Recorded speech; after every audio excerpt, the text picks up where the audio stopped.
Trevor May Thursday on FT Live. Got a good guest list today, too. What's up, Trevor? Good to see you, dude. Uh-oh, you're a little mute. He's muted. You look great, no. but you sound back. You're back. Good. I'll be honest, back. that wasn't me. That wasn't me that time. That was the aliens from above, Yeah. who also hate our power rankings. I just wanted to throw this in there real quick. So we did power rankings, which we don't do often on this show, but we did it for our FT quarterly, a quarter of the way into the season. I like to check comments because they're actually pretty nice on YouTube in general compared to other social media platforms. And I know you're big on that, so you probably experience the same. That like Twitter versus YouTube. If they're following you and subscribing to your channel. But there were some people that jumped in on the power rankings. They were like, "These are the worst power rankings ever.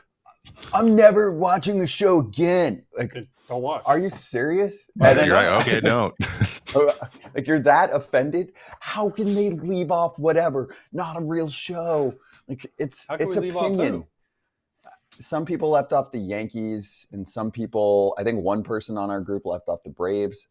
Okay. Oof. Like, okay. And then there was one funny commenter who was like, "How can you leave off the Rockies?" Just making fun of everyone else on there. You left off my Rockies. The Rockies are the best team in baseball right now. Yeah, we might have to throw them on soon. We had this issue the other day. Kevin Franzen was saying this. He's like, how do you do power rankings? Do we go like what teams are the best? Like genuinely the best all year, or do we do like in the last week? Like, how do you do it? And so we kind of I went one way, he went the other, and so our rankings were just completely different. But it just, it's contextual. I don't know how to do it. We're guessing over here. We don't know what we're doing. We act like we do, but we don't. No, and it's fun. It's fun to do it. We don't even do it often. Like, we're not doing it for clicks. We were like, all right, it's a quarter of the way into the season. We have not done this all year. Let's do this every quarter. So just throwing it out there. With that, let's charge the damn mound on some of those teams in people's top five. You want to start with the Yankees or the Orioles? I'll let you pick today. What do you want? Well, we don't. Why are we talking about the Yankees beating the Twins? It happens all the time, so we don't even need to talk about that. Okay, let's just not even talk. Actually, let's start with that since we have two former Twins, two Twins alums.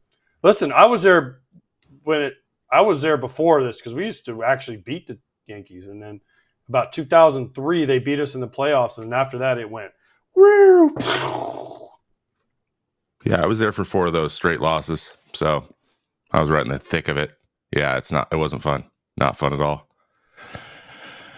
I mean, there was nothing to it, though, because like when I was there, like 2001, we went. I remember 2001, we went into Yankee Stadium, beat them. We beat them at home.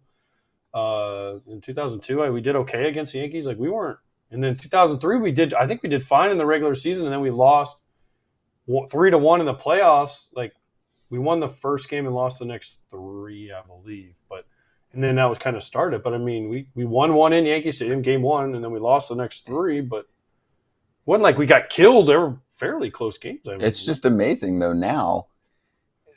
You have team chemistry, and then I think you have good matchups and bad matchups. But that's based on roster construction. Yeah, but the roster's turned over 7 times. They've turned over 1 billion times. This is 2 decades. And still, it seems like the matchup is lopsided. They're even making Pablo Lopez look pedestrian in yesterday's game. It's so weird because I feel like you go play in Minnesota. Minnesota's just a really laid back place, right? And AJ, maybe you can attest to this. Like, you kind of just you get kind of I feel kind of laid back, and you feel a little bit like the underdog. You kind of adopt that feeling, and it happens when you're going, and then you go to New York, and it's the exact opposite. So playing in like the DS was like, I mean, that's the loudest place I ever heard up until that point. And then I went and played for the Mets, and I heard that, every day. But it was just like different. It was just a different feeling, and it just kind of everyone who was there for a long time was like, it just keeps getting more and more like the gap between the feeling in our parks is just like getting bigger, and it's just like becoming a real thing. We're creating it, making it a real thing that we don't beat the Yankees. But I tried my best just to say it's a thing until it's not. Just beat them and then it's over. It doesn't and then no one talks about it anymore. And fortunately, though, they broke the just playoff drought last year, so at least that got taken care of. But taking care of the Yankees in the playoffs is kind of the next big thing for them. But hey, this year looks like it might be one of those years where they might match up again. There's a chance. Yeah, but that was the key to me. But last year, let me ask you this. It wasn't, they didn't win. I mean, they won a 3-game series, right? So they right. The Blue Jays won the first 2. Like, I still need them to win like a 5-game, like a big series. It was great. We need to go to ALCS at least. Yeah. We got to see. Yeah, I was happy for the Twins people that I know that were like, yeah, we made it to, we won a round, right? Because I got to go do the playoffs last year. Scott is blurry as a mofo. We're gonna reset the link, but keep talking. but you have to let Trevor talk because if you reset it, it's me. It goes bye. No, there's different cameras with different mics. It's okay. But I need to see him win a real playoff series. To me, I know that counts, but to me, I need to see him make the next step. Okay, so then the other side here is Aaron Judge and Trevor. He was getting booed by Yankees fans to start the season. Fast forward, and in his last 7 games, got 4 homers, slugging percentage over 1,000. Aaron Judge's OPS is almost the same as Juan Soto's OPS. Soto's 938, Judge is 926, on pace for 40 homers and 107 RBIs. We talked about this recently, but just wanted to double down with you. Aaron Judge is okay. Aaron Judge is likely not significantly hurt, as some people were trying to point to the toe. He just was cold for a couple weeks. Yeah.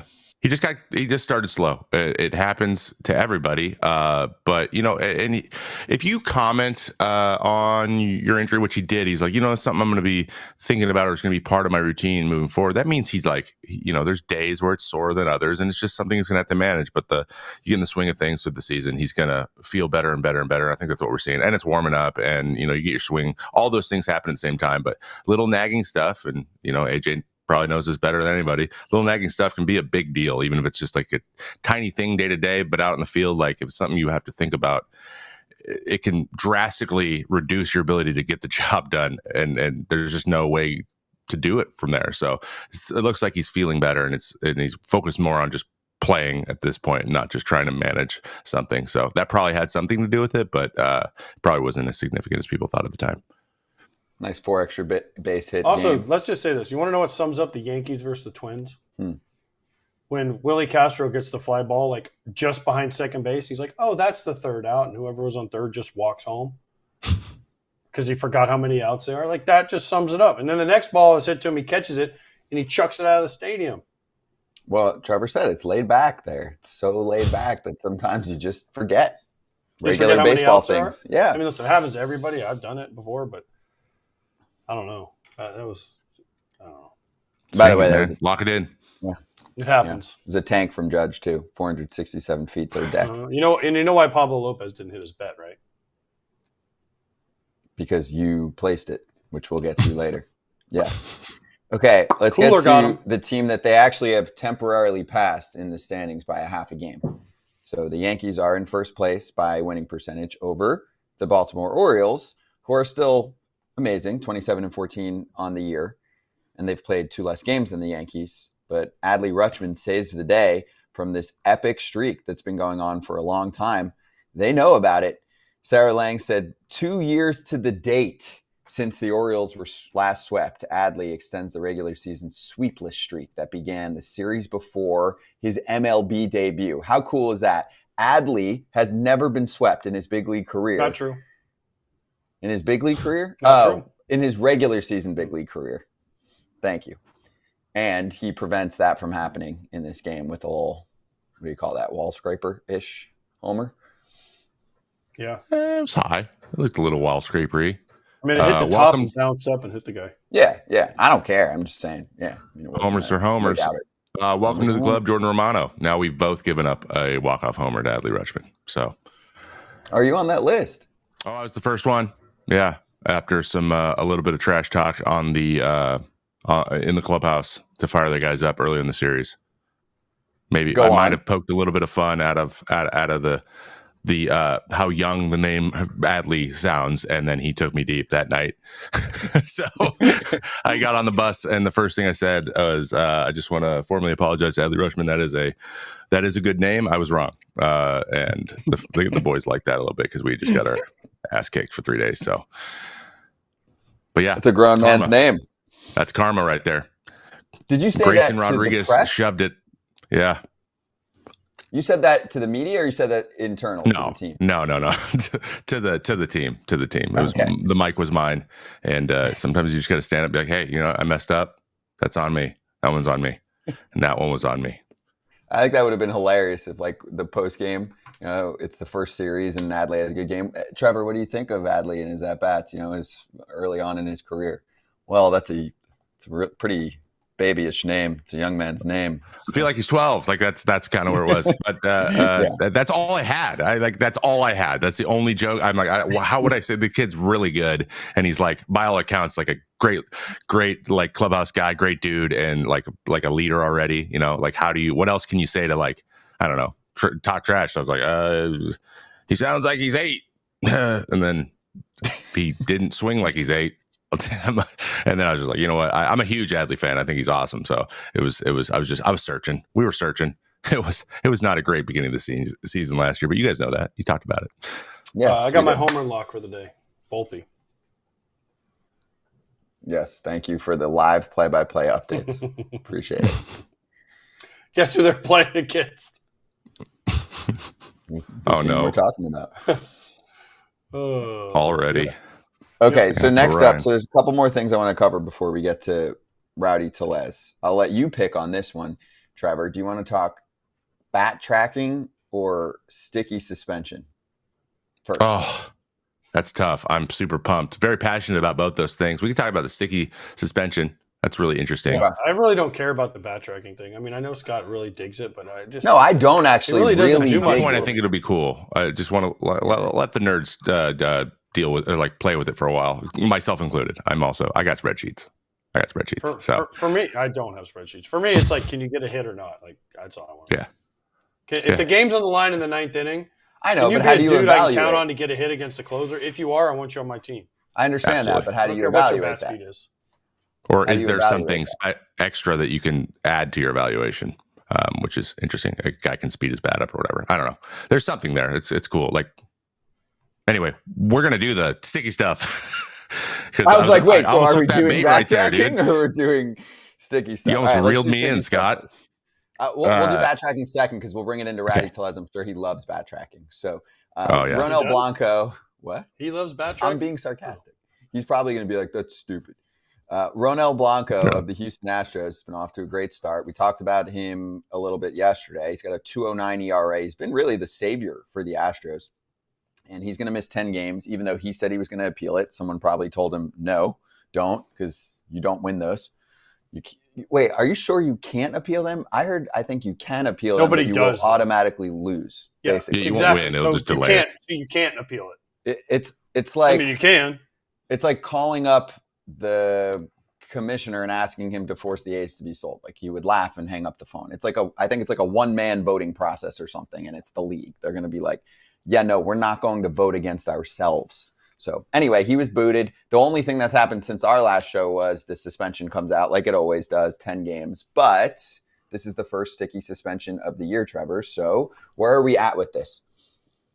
Well, I think that I noticed, especially as the year went on last year, that it got a little bit more lax because there wasn't a ton of guys getting caught. It wasn't really a big issue. And now it sounds like this was maybe, he's just used to getting checked. And it really, the way he reacted was like, oh man, I haven't even thought about my hand being too sticky in a long time because it hasn't been an issue. And the story about the rosin just caking onto his left hand, like, it's completely viable. I mean, I know Framber Valdez goes and that's where he likes to keep his rosin, and he wipes his head all the time and goes there, but it's never too sticky. It's just a normal amount of how rosin's supposed to work. And, by all counts, that's what he was doing. It just kind of kept building up, and he just hadn't had an issue. And then he's like, oh wait, that is too sticky. And maybe I should have thought about that. So, he took I think the appeal though is just so you can delay when you start your your suspension. That's the value. That's the value for a lot of different things, like for brawls and stuff. Guys do that. Sometimes it gets reduced, but very rarely does it. I think they just decided to go with it because I talked about this recently somewhere about how they have an off day in the middle, so they can move it. They can finagle the rotation so they only miss one of his starts, and they had one in the next 10 days, so they're just going to go and just knock it out. So, but he can still pitch that first day back from the suspension. I think that's what they're doing because he's not going to win it. So maybe there needs to be a looked at, and I couldn't find this. I looked for it, whether or not you lose the roster spot still. I know that was how it used to be. I haven't heard it changing, but that's a huge, huge issue for teams, like losing a pitcher spot, because they can't even add a starter or a reliever to like help with the bullpen day they need to do. But it is the best case scenario if it's a starter as opposed to a reliever. If you lose a reliever for 10 days, you only have 7 guys, that could really hurt your team long term. But I think they can manage. I just think it was a matter of circumstances. Like, I don't think he was trying to go spin a slider because he's throws his changeup 32% of the time. He threw it 9% last year. So the changeup's his best pitch. You don't want to use sticky stuff on a changeup. So I don't think he's out there trying to manipulate pitches. I think it's just a normal thing he has for general grip, especially in Houston. It gets humid even in that stadium. So, and he just didn't think about it. It literally looks like it just slipped his mind. He's like, oh my God, what am I doing? And he looked a little confused. So, that's my play on it. I don't think it was a cheating situation. I think it's just a normal thing that he just had more of and hadn't worried about in a long time.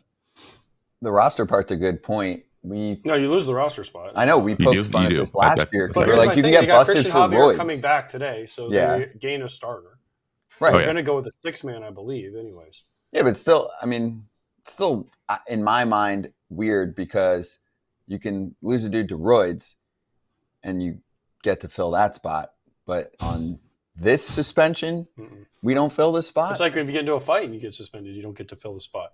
Listen, the steroid suspensions are one of the dumbest things ever because you shouldn't be able to get the spot. You also shouldn't be able to go on a rehab assignment. Right. I firmly believe that. I've said that. You have your 80 games and then you start your rehab assignment because then you start getting paid again. Why do you get to go on a rehab assignment? Basically, you go take a month off, go get back in healthy shape, whatever you're in, and then you get a full rehab assignment? Like, no, it should be you lose because then it hurts the team and then people would be a little more, but I don't know. It should be a pro suspension is what I think, right? So that means you can't pitch in the pros at all. Anyway, let's get to our first guest of the day, Rowdy Tellez from the Pittsburgh Pirates, joining us right now. It's an exciting week in Pittsburgh. Rowdy, good to see you, dude. Let's start on something really serious. What's up, dude? What's up? Paul Skenes has entered the party. We haven't seen you since. So give us the scouting report on this dude. I mean, we'll talk about him on the mound, but first off, who is Paul Skenes? Does he know Rowdy Tellez? Have you guys interacted? Yeah, he reads. AJ, what? AJ, you don't know what that is, but it's when a book it comes out and you look at it. But yeah, he reads. He's pretty quiet, but I mean, he's a workhorse, dude. You never see him in the clubhouse. He's always working. He's always doing something to refine his craft. But he's good, man. He's really good. He's going to be really good for a long time. Super smart, intelligent, does his homework. Not much. I mean, it's honestly, it's like he's been in the league for a long time. He really does work, and he's comfortable with where he's at. And he's a really good kid. What's your hat, by the way? The same one I wear every time, just a different color. Okay, just wondering because it doesn't have a Major League Baseball symbol on it. Yeah, well, the guy that started this, his dad coached in the big leagues for a long time. So you ask me the same question every time. I mean, well, because I was assuming you walk around Milwaukee. You wanted to talk shit, is what you wanted to do. I'm still gonna talk. You're wearing your own team's hat on. Yeah, you are. Good one. I figured you were wearing a Pirates hat, walking around Milwaukee. Told you. Because they didn't give you a fucking jumbotron. Be better. Did they give you a montage last night? That's all I want to know. Yeah. Did you get a welcome home? I got a nice little clapping, and everybody said, "We miss you." And then they showed my numbers on the board, and they were like, "Maybe not." Did you get a bagel? Did you eat Murph's bagel again? No, I have never eaten Murph's bagel. Dude, you can try all you want to get me. It'll never happen. You're not that smart. You're right, because I can't read. Wait, did you not get a video montage, though, in all seriousness? They didn't do a little quickie highlight thing? For what? They do that. They've done that for You have to be a good player. They've done that for I some was people. good there. Yeah, there are some highlights. Did you expect that you'd get like a little, the dramatic music and 20 seconds of calls, Bob Uecker calling some homers? No? No, I didn't expect any of that. I wanted to see Bob. That's who I wanted to see. But no, I didn't expect any of that. That would have been a little more than what they should have given. But no, it was cool to be back. I mean, there were 35 home run calls in 2022 with the Brewers. They had plenty to choose from. Mm-hmm. Oh yeah, but I guess, it wasn't. It was one year. Okay, fair. So how are we feeling about the Pirates now? Man, I feel like we're playing good, and then sometimes we just kind of shoot ourselves in the foot a little bit. It happens, but I feel like we're in every ball game. But it's young team still, and we're getting our bearings. It's still only 40-something games, so we got a long season left to go. I could keep saying all the cliches, but we're learning every day, and we're getting better. So just taking it day by day. We're in a division that it's kind of a tight race right now, for the most part. But again, it's still really early. 42 games in. What is 42-ish games in? What is your so far? What's your read on Shelty? I feel like you guys would have a good rapport. I had Shooter as a hitting coach in Toronto, so all right. I had him before. So he's awesome. I mean, everybody asked me what he was like there, and I said he's like a hitting guy, but he's a manager now. Like, he has the same kind of vibe. It's he does a really good job handling everybody. He gets on people's shit when he needs to. And that's everybody. That includes all of us, all 26 guys. He's not afraid to say what's on his mind, and you can always appreciate that from a manager who's going to be honest with you, whether it's brutally honest and you don't want to hear it, or it's just kind of that little keep you going kind of talk. But he's been great, and we do go back and forth and stuff. And I think a lot of guys kind of wonder why I talk like that to a manager and why he says things like that to me. But when you have them before, there's little things that come along with it. Rowdy, back to Milwaukee for a sec. Are you surprised that they're this good after losing so many players in the last 6 to 8 months? They have a solid core over there. I think William, Reese has been playing good. Unfortunately, he got hurt. Yelly coming back. Some of the younger players starting to gain traction and getting comfortable. So I think, again, like I said, it's still a tight division race with the 42-ish games that we've played. But Milwaukee's been good historically the last 7-8 years. So I think everybody's kind of vying for them right now. All right, Rowdy, you're in Chicago for a big 4-game series. I know you went to eat somewhere, so where'd you go eat? I went to Sunda. Sunda, okay. I don't know. You know what that is? You know where that is? Yeah, it's called Sunda. Yes, I've been there. Yeah. Okay, what kind of food is it? It's Asian food. Thank you. It's like a Asian fusion sushi kind of place. Dude, come on, bro. You're quizzing me about Chicago. Let's go. I guarantee you this: if you walk down the street in my jersey, Rowdy, people would come up to you and be like, "I actually like you now, so you should try it." No, they're gonna think it was Scott Pasednik, but it's a good try. But yeah, that's where I went last night. And you look nothing like Scott Pasednik. You might be able to pass for me if the guy's half blind, but you're definitely not passing for Pasednik. No, but I'm just saying nobody knows who you are. Just you stop. Your career ended. Turn the page, dude. I don't know what that means. I don't read. Yeah, true. I have figures. Hey, Rowdy. Wait, no, I got lots of Chicago questions. I mean, you guys got what? Let it ride. Keep going, guys. Yeah, what else you got, guys? I mean, Monday, it's what, Thursday night? You got a night game. You got day games coming up, I'm sure. Is it all three, Friday, Saturday, Sunday? Dude, my alarm's going off in this room. There's ghosts in here. Hold on. Yeah. Here's the Fister. Stand by. Is he still at the Fister?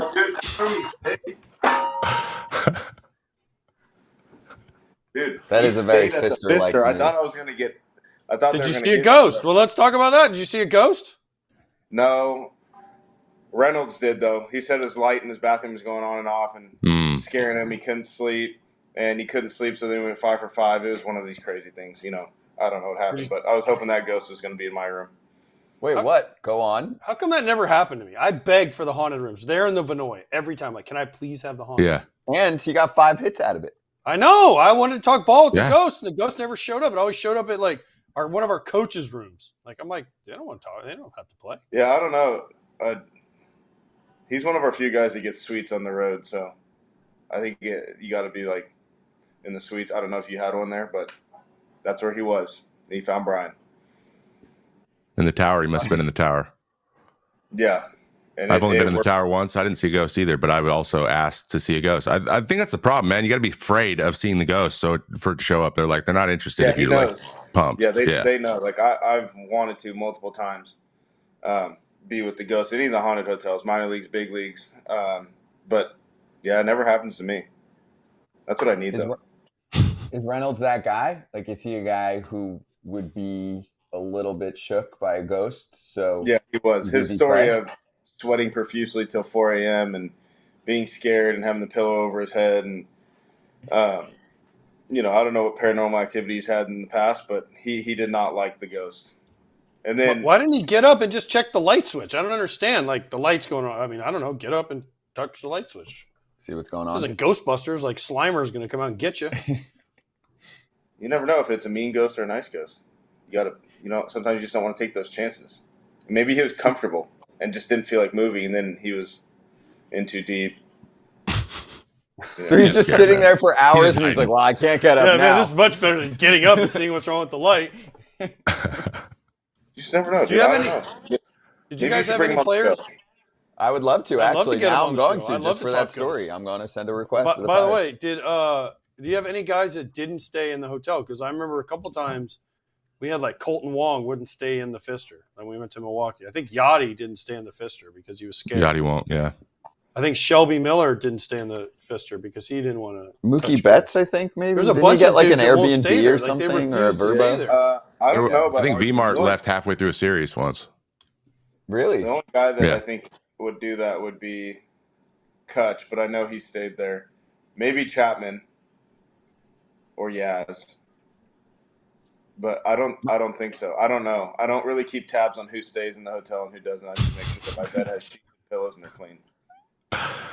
So, you know, this might blow our opportunity at a great Pfister sponsorship on FT, but it's not that nice of a spot. I don't understand why teams go there. There are at least one or two Marriott Hilton kind of types around town that aren't that far away.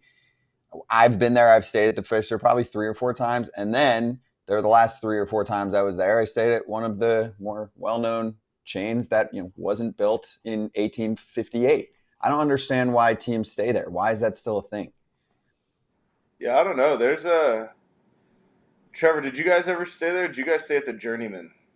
No, we stayed at the Pfister the whole time. Every team I was on. Good. It's probably cheaper. It probably is. Probably. But They probably have a great deal. And they're always holding rooms open, and it's just a pain in the ass to switch hotels. It's a huge pain in the ass.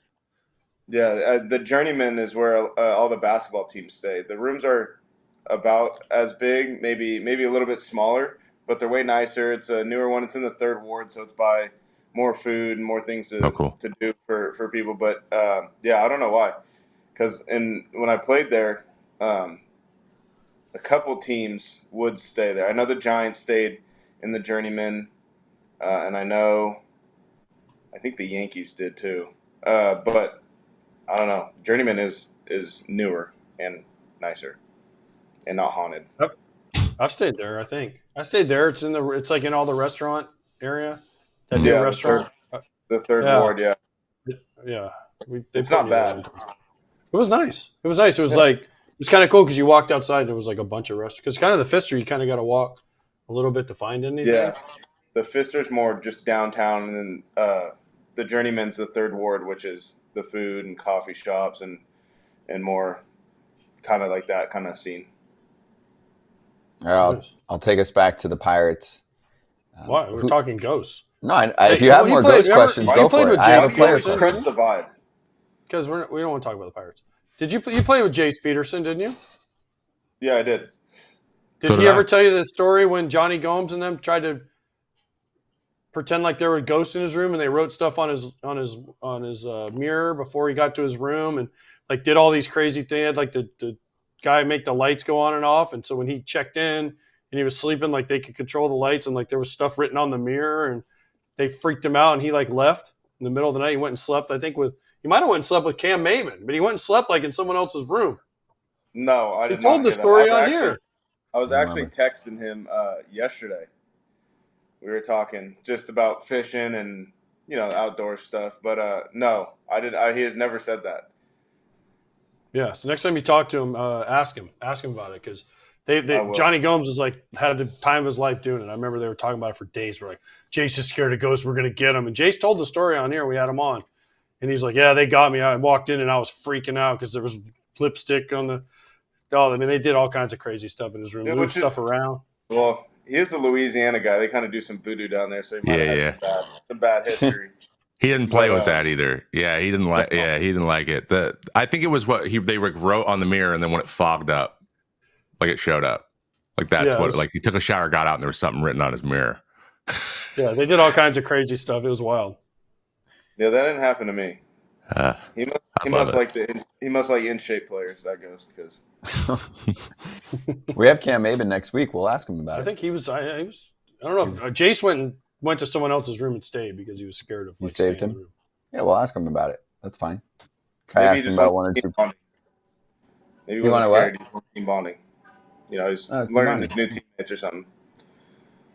Well, that's what I wanted to ask you about. So you've been with the team now for a couple months, and technically more than that if we're counting spring training. I just wanted to get more scouting reports from you. So tell me what Aroldis Chapman is like as a teammate. He works out like twice a day, 6 days a week. The dude's always coming in and out of the gym. It's pretty scary to watch him in there. It's the weights that he throws around it's not normal. I mean, he's a unit of a human being. He doesn't really talk much. He kind of sits in his locker, always has headphones in. He's always FaceTiming somebody, talking to somebody. But he talks to Martine, and that's really it. He loves Amiri, I'll tell you that. And everything he wears is from the same company. So the whole thing he wears that day is all going to be from the same company. That's all I got. Like matching top and pants kind of thing? Like, does he do the... Oh, yeah. But, if he wears, like, a shirt, the jeans are going to be from the same company. The hat's going to be from the same company. So, like, if he goes Louis Vuitton. Mm-hmm. Consistent. So he's got a stylist who puts stuff together probably and sends him, here's this, here's this. Well, I was being a smart ass, nothing new, and we had a flight, and you had to wear collared shirt and jeans, and he wore this Amiri sweatsuit, and I walked on to the bus, and for some reason they made me the mic guy. Don't know why. And I was looking at Chappie, and I was like, hey, man, we wear jeans here, man. That's a fine.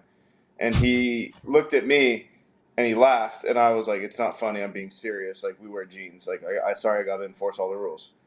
And he looked at me, and he goes, okay, Poppy.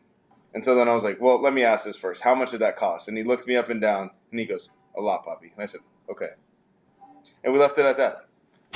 I didn't feel like getting punched in the face for making jokes, but his Amiri sweatsuit was a couple $1,000s, which was definitely way more than I had on. Right. Yeah, he's not changing that. His outfit was more than the fine. So yeah, I don't really cared anyway. So he's one of those guys that if you're both trying to walk through a doorway, you just kind of get out of the way. Let him go first. Yeah, he's going first. After you. Awesome. I got a question about O'Neal Cruz. I got one about O'Neal Cruz. I need to know this. Say in the hole, he slides in the hole, or sliding stop pops up, and he's firing a short hop over to you. What's going through your head? Fuck. Hockey goalie, straight up. Just like if this hits me in the chest, I might go down, but got to keep him in front of me. He has one of the arms that is like whippy and it kind of looks effortless, and it comes in and like he's broken my web twice already, and luckily both times the ball stayed in the glove, but he has a cannon. But he's been a lot better with working on not showing it off unless he has to. I remember playing against him, and he would wait just wait to like be a bang bang play to throw you out, and they would, that takes a lot out of you when you're trying to throw it as hard as you can across the diamond. You're not always as accurate. So, but I mean, when he does let it eat, it is one of those that you're just like watching it as the throw's coming. You're like, just be in the air, please. Just don't be in the ground. But he's been really good. He's a great dude too. He asks all the right questions. Whenever something happens where he doesn't feel comfortable or he doesn't know the answer or wants to ask a question, he's always the type of guy that'll talk to his teammates and kind of see how they feel or what they think should have happened. He's going to be a really good player for a really long time. I mean, nobody in the games really like him. Like built like an avatar. I mean, he's built like Chapman, that plays the hardest position on the field. And then he hits balls at 50 degrees at 200 miles an hour. They go out of the ballpark. It's insane. When he makes contact, it's one of the prettier things in the game to hear. It's really, really impressive. Hey, speaking of impressive, I'm gonna give you a compliment. So hit record. When we saw you in spring training, you said, "Hey, you got to meet this guy, Jared Jones." And I'm like, "Who the hell is Jared Jones?" You said, "Hey, he's got a great arm. He's going to be a stud." Well, he's off to a great start. So maybe your scouting reports on some pitchers is all right, Rowdy. So there's your compliment for the next 7 months. Okay. So way to go. Now I'm going to wait for you to crush my ego. Here we go. No, I was going to say, what has Jared Jones done that you have been impressed by? I mean, he's punching the world out. I mean, he's a little dude, but he throws 100. So you have him and Skenes going back to back. It's got to be fun to watch. Yeah, you have like a 5'7" dude and then a 7'5" guy coming at you back to back days. It's both throwing a hunch, both throwing the lights out. Jones is another one. He's really quiet in spring, but he's a gamer. Every fifth day, he's taking the rock no matter what. He's going to give you everything he's got.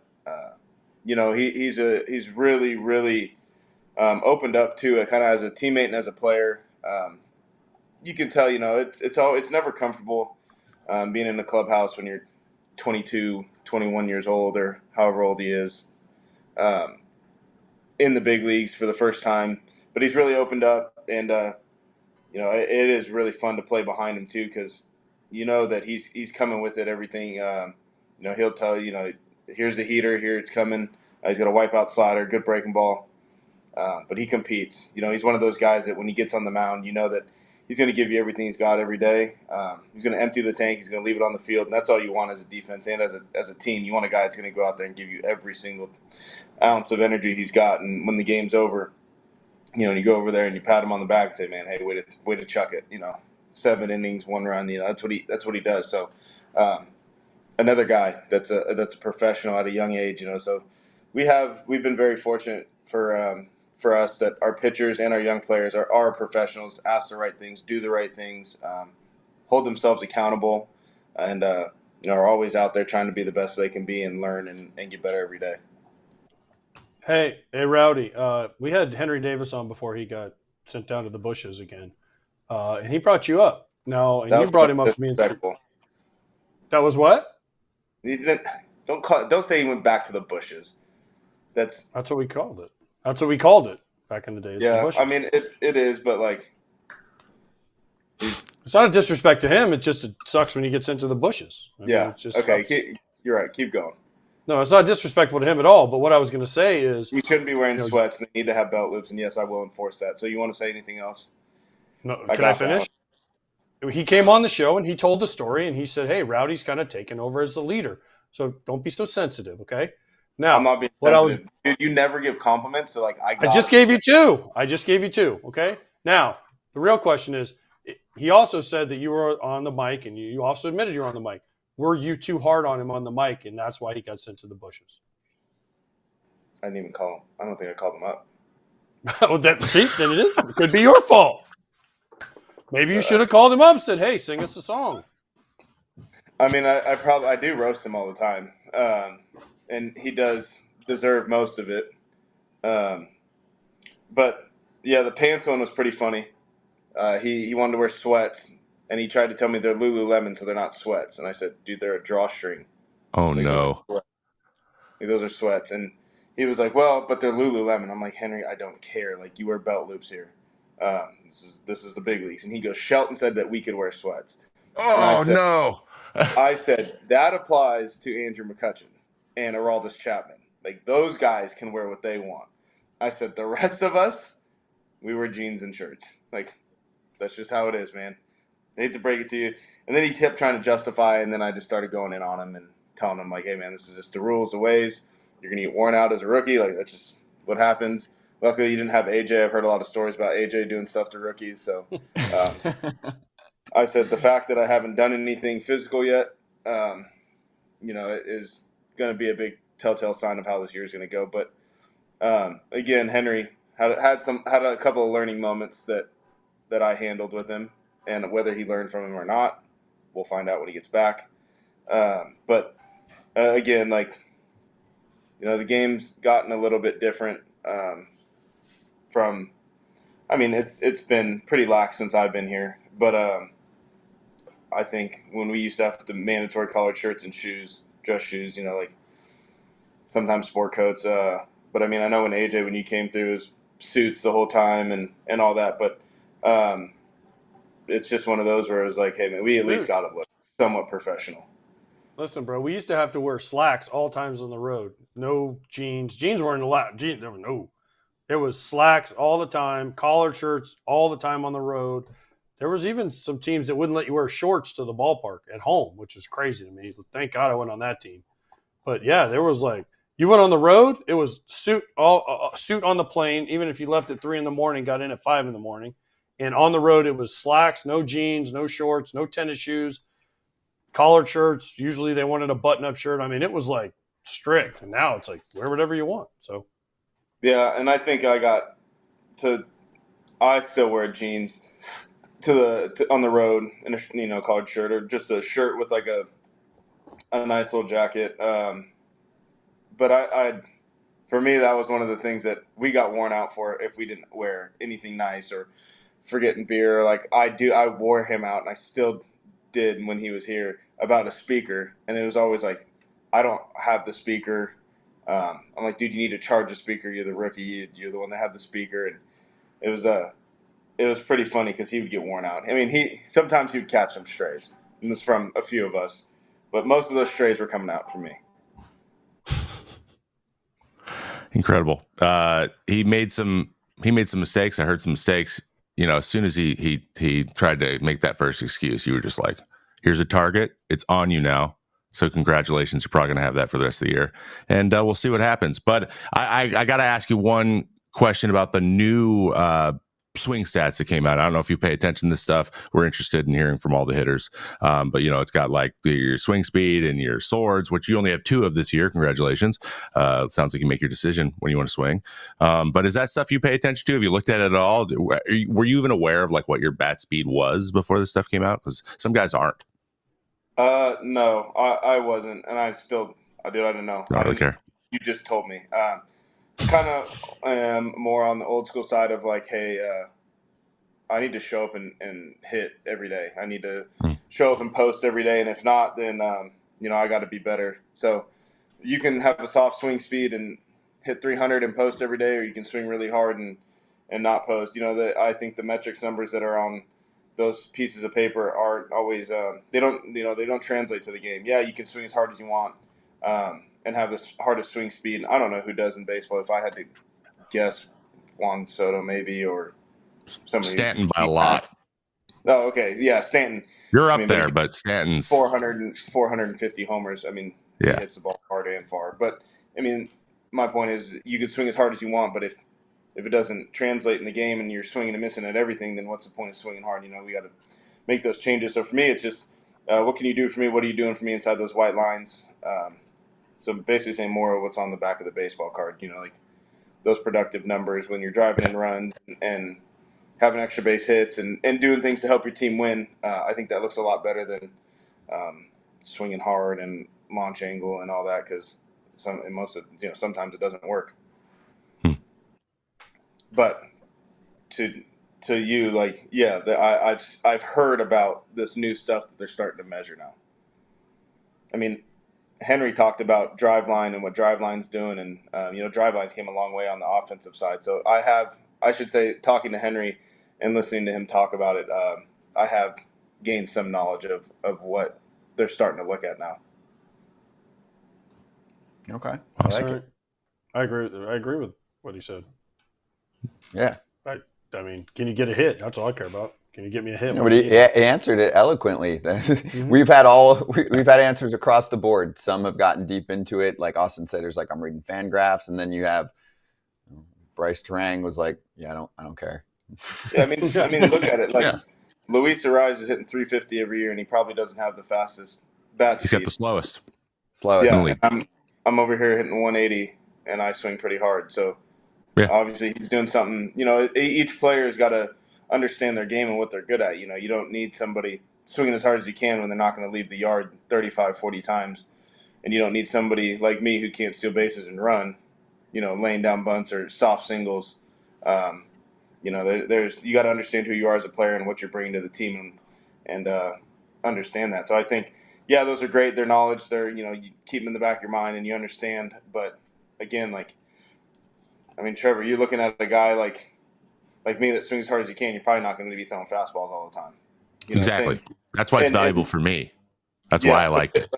Pitchers probably gain more knowledge out of it, I think, than the hitters do, because then pitchers can see who swings when, aggressiveness, tendencies. But again, if you don't understand yourself as a player, then what's the point of knowing how hard you're swinging if you're going to be a type of guy that's built like me or built like Bryce Terang? Bryce is having a really good year. So I think you just got to understand who you are. Then I don't know. I kind of feel like it's irrelevant. More I'm talking about it. Just what we need. More advantages for the pitchers. Great. Mm-hmm. Everything is geared more info for the pitchers. Love it. I always talk about this. I said, hey, let's bring back the 2017, 18, 19 baseball. Let's give them their sticky stuff. Just let me touch it. That's it. Bring back the bouncy ball and let them have their 3,500 RPMs. We'll bring back Garrett Cole, and he can throw 103 with 26 vert, and I'll still swing and miss under it by 3 baseballs, but maybe if I touch one, it'll go out of the infield. Someone will create a league like that, and maybe it'll be an independent league. Anything goes. Rowdy, good to talk to you as always, dude. We will catch you in a few weeks. Appreciate you, man. Rowdy, if you get in trouble in Chicago, don't call me because I don't know anybody there. AJ won't help you. Great. I wasn't going to. We're playing the Cubs anyway, so nobody likes you there. Don't be so sure. Don't be so sure. Mic drop. See you, Rowdy. Yeah. Good luck, dude. We'll see you, Rowdy. Thank you, guys. Appreciate you, man. Rowdy Tellez of the Pittsburgh Pirates. Pirates are playing the Cubs. Okay, let's jump right to our baseball questions. Here we go. I'm rocking the gear today, too. Got some compliments. Sick shirt. This Griffey shirt is so sick. And you can see the QR code and baseballism.com. They're amazing. Go check it out. We'll rock a lot of the gear all year. All right, Trevor, you're on the hot seat. We got 3 for you. Number 1, right. What is one random thing from your career that you have kept? One random thing from my career that I've kept. I know one, but we'll see. You told me. I kept the 2019 ALDS hat.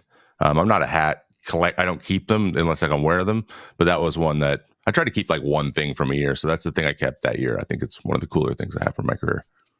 That's cool. I thought you were going to say the boots. I got the boots, but they're in the garage. Yeah. I'm waiting for a time when those are going to be valuable. Mm-hmm. Yeah, we can look that up. It's from last year. Okay, next up. Who is the coolest person you met through baseball? Could be athlete, celebrity, etc.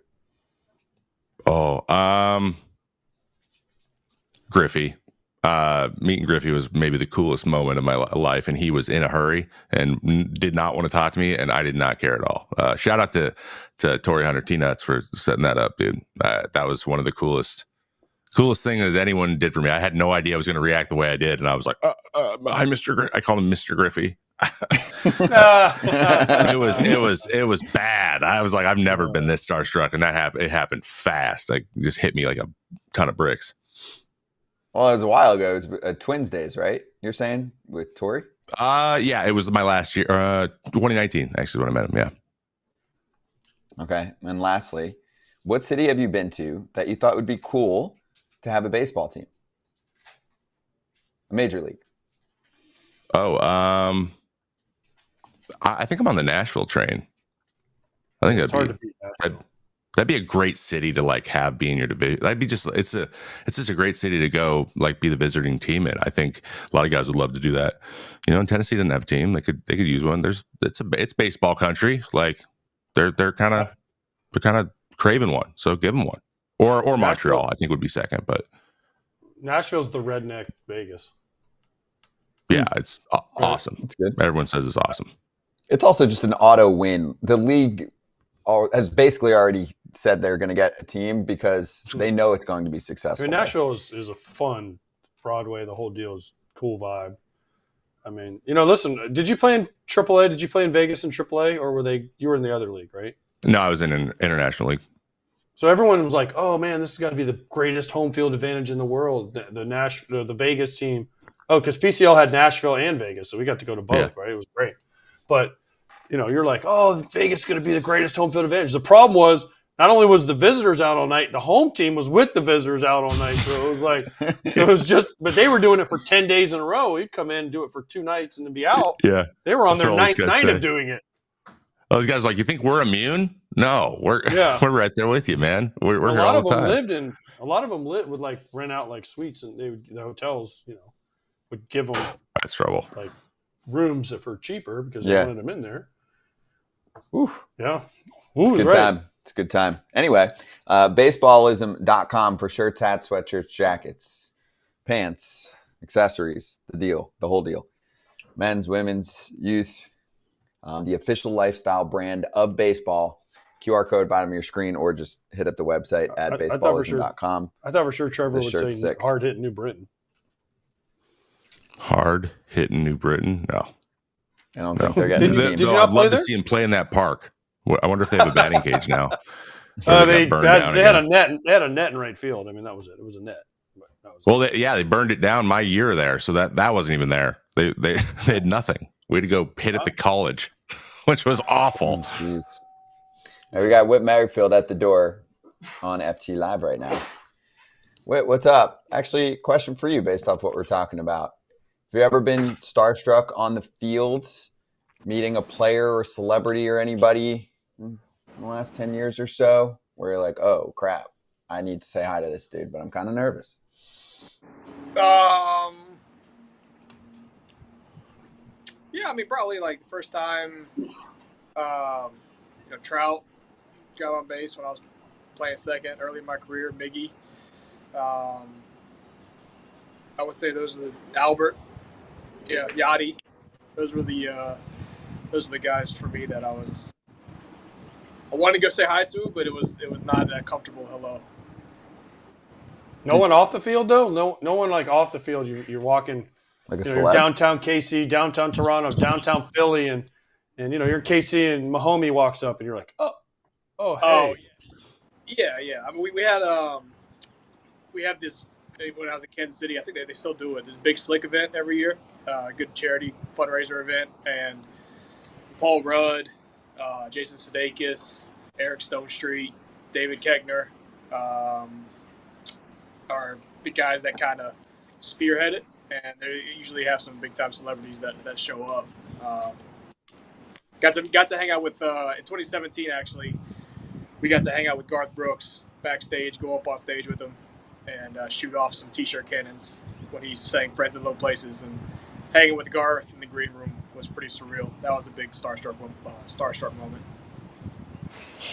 That's cool. See, there you go. Yeah, that's really cool. Is Koechner the guy that was a whammy guy? Was he the whammy guy in Anchorman? Whammy. Dude, oh man, I saw him. I was at WrestleMania one year. He was sitting behind us, and they give you a chair to take. Like if you buy a seat, you get like a free chair. So we went. It was in Arizona during spring training, so a bunch of us went, and we were like in like the second row, right? And he was sitting like behind us, and we were all like, "Whammy! Oh, we love you, Whammy!" This is kind of right when Anchorman was huge. And the show's over and everyone's leaving. We just leave our chairs. He's got like 7 chairs in his hands. And I'm like, dude, what the fuck, Whammy? They don't pay you enough? You got to take all the chairs? He goes, bro, I got 7 kids, dude. Look behind me. And he's like walking out with all these chairs. I'm like, okay, I forgive you. We're all like, Whammy! Whammy, Todd Packer. I don't know if there's a more AJ story than you seeing him at WrestleMania and then yelling Whammy at the back of his head.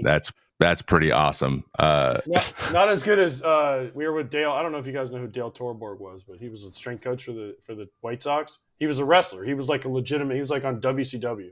He was the Demon, so he was a Kiss character, and he actually wrestled. Like he was on the show, and there was a guy who recognized him. He's like, "Oh my God, Demon!" He was famous for they called it the Demon Chop.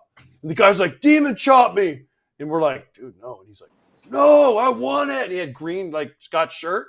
And Demon's like, okay, wham! And the friggin' like my shirt was his hand. All the green was gone. He just had a giant red handprint in the middle of his chest. He's like, yeah, give me another one. I'm like, dude, no. That's it. Please. No, you're gonna get sued. What a nerd. Hey, I mean, all right, well, back to Whit. Yeah, seriously. Thanks for Sorry, being Whit. here. Thanks for coming on, Whit. Appreciate it. Time's up. Whit likes stories. I got one. I got one for you. By all accounts, that Phillies clubhouse, especially the last couple of years, has been a lot of fun. But it seems like everyone's clicking on all cylinders right now. What stands out to you by what makes that clubhouse so fun to be in? I've heard Schwarber's, an awesome dude to be around. All these young guys are just really getting into it. Like, what struck you coming in there as the new guy? It's just it's the unique dynamic that really you want in a winning clubhouse is that you got a bunch of superstars, but all these guys have done great things, but they've also made their money. They're all on deals. They're all going to make their money. And so the sole focus, especially from the main guys that are steering the ship, is what do we got to do to get to October and November and win the World Series. And it's just human nature in this game to, have some thoughts about, okay, I'm going through arbitration or I'm trying to get that long-term extension from your superstar guys. Thinking about free agency coming up, that kind of thing. And it takes, when that's a part of your clubhouse, it's, like I said, it's a natural thing, but it can take a little bit away from the goal of the unit. And we're just in a great place as an organization and as a team where the guys that have the voices in the clubhouses, the Schwarber, the Harper, the JTs, the Treys, these guys they're here and they're making their money. They're going to make their money, and it's all right. Let's go win. For the pitching side, you got the Nolas and the Wheelers. It's a great environment to be a part of and be around, and it's rare, and I'm cherishing every day I got here. That's great. But speaking of cherishing things, have you ever seen the commercial? They run it all the time. It's about sportsmanship, and it's like the championship basketball game, and the kid throws it out of bounds, and it touches his finger, and he's like, no, ref, it went off of me. Like it's their ball, and they lose the game. Have you ever seen that commercial? Yeah, where are you going with this? I'm curious. Well, remember the other day when you check swung and you took a full swing, and then the umpire said you didn't swing? How come you didn't look at the umpire and say, no, I'm sorry, Mr. Umpire, I totally swung. I want to hit again. And then you guys won the game, obviously. Because I was facing Diaz. Yeah, I was gonna say, you're like, yeah, give me one more pitch from Edwin Diaz. If I was facing Trevor, maybe I'd be like, all right, yeah, I did get it. Okay. Yeah, see now. Maybe now. Me and Trevor share a little bit of he's got a special memory in my heart. Which one? Trevor? Back in Minnesota, you were my 200th hit. Oh, I didn't know that, but I'm glad. Someone's got to do it. I'll be it. I don't care. I don't have many cool things. So I'll put that on the old list of accolades. I thought you were going to talk about that one time when I interviewed you at the All-Star game and just completely locked up a couple times. I thought that's what you were going to bring up, but cool. Congratulations on your 200 hits, man. That's awesome. Yeah. When was that? When was the All-Star thing? Was that last? That was last year. Yeah. Last year. Do you remember that, Whit? I don't remember you locking up. No, I remember talking to you, but I don't remember. Good. Good. It's a little more traumatic for me than you, probably. And now he's a natural.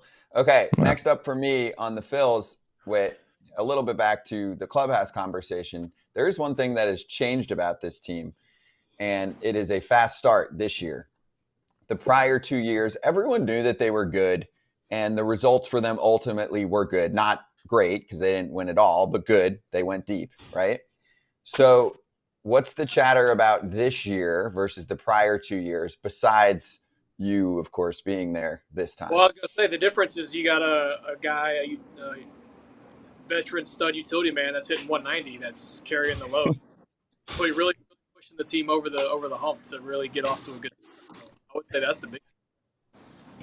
Good. That's what I needed to know. Hey, that's what they neted to get I off think to a it hot was. start. Yeah. See, sometimes you need that guy. You need that glue guy. They need that 190 hitter. That stability. That's right. They know what they're getting. It's like the puzzle pieces fit together perfectly. He's here. Yeah.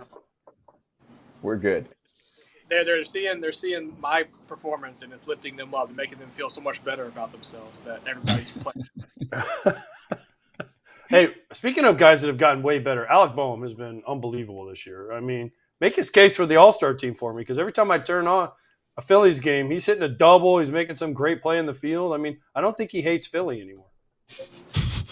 He's a stud, man. Like, he really is. His playing is going to play for a long time. It's short, it's powerful, it's in the zone forever. He's a big dude. Like, you don't realize how big he is, but he is a big dude. And so when he gets it going and he gets the bat to it, it jumps. And when he's in the zone, swinging at good pitches, there's so much room for error that it's going to be hard for that swing to fall up, to have a significant slump. It's going to be consistent. He might have little peaks and valleys here and there, but it's there's so much room for error and so much power in his swing that he's going to be.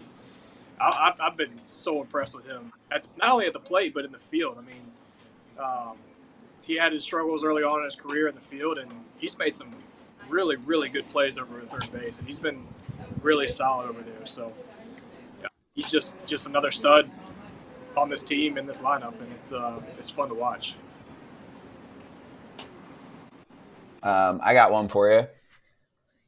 Okay. Bryce Harper was part of the recruiting process to get Whit Merrifield in Philadelphia. So now that you're here, what's it like to be a teammate with him? And how have you observed his evolution over at first base? Because it's still a very new position for him. It's not something he ever played, I think, in his life up until last year. Yeah, I mean, honestly, he's really good over there. And I'm not just saying that because he's my teammate. He's really, really good over there.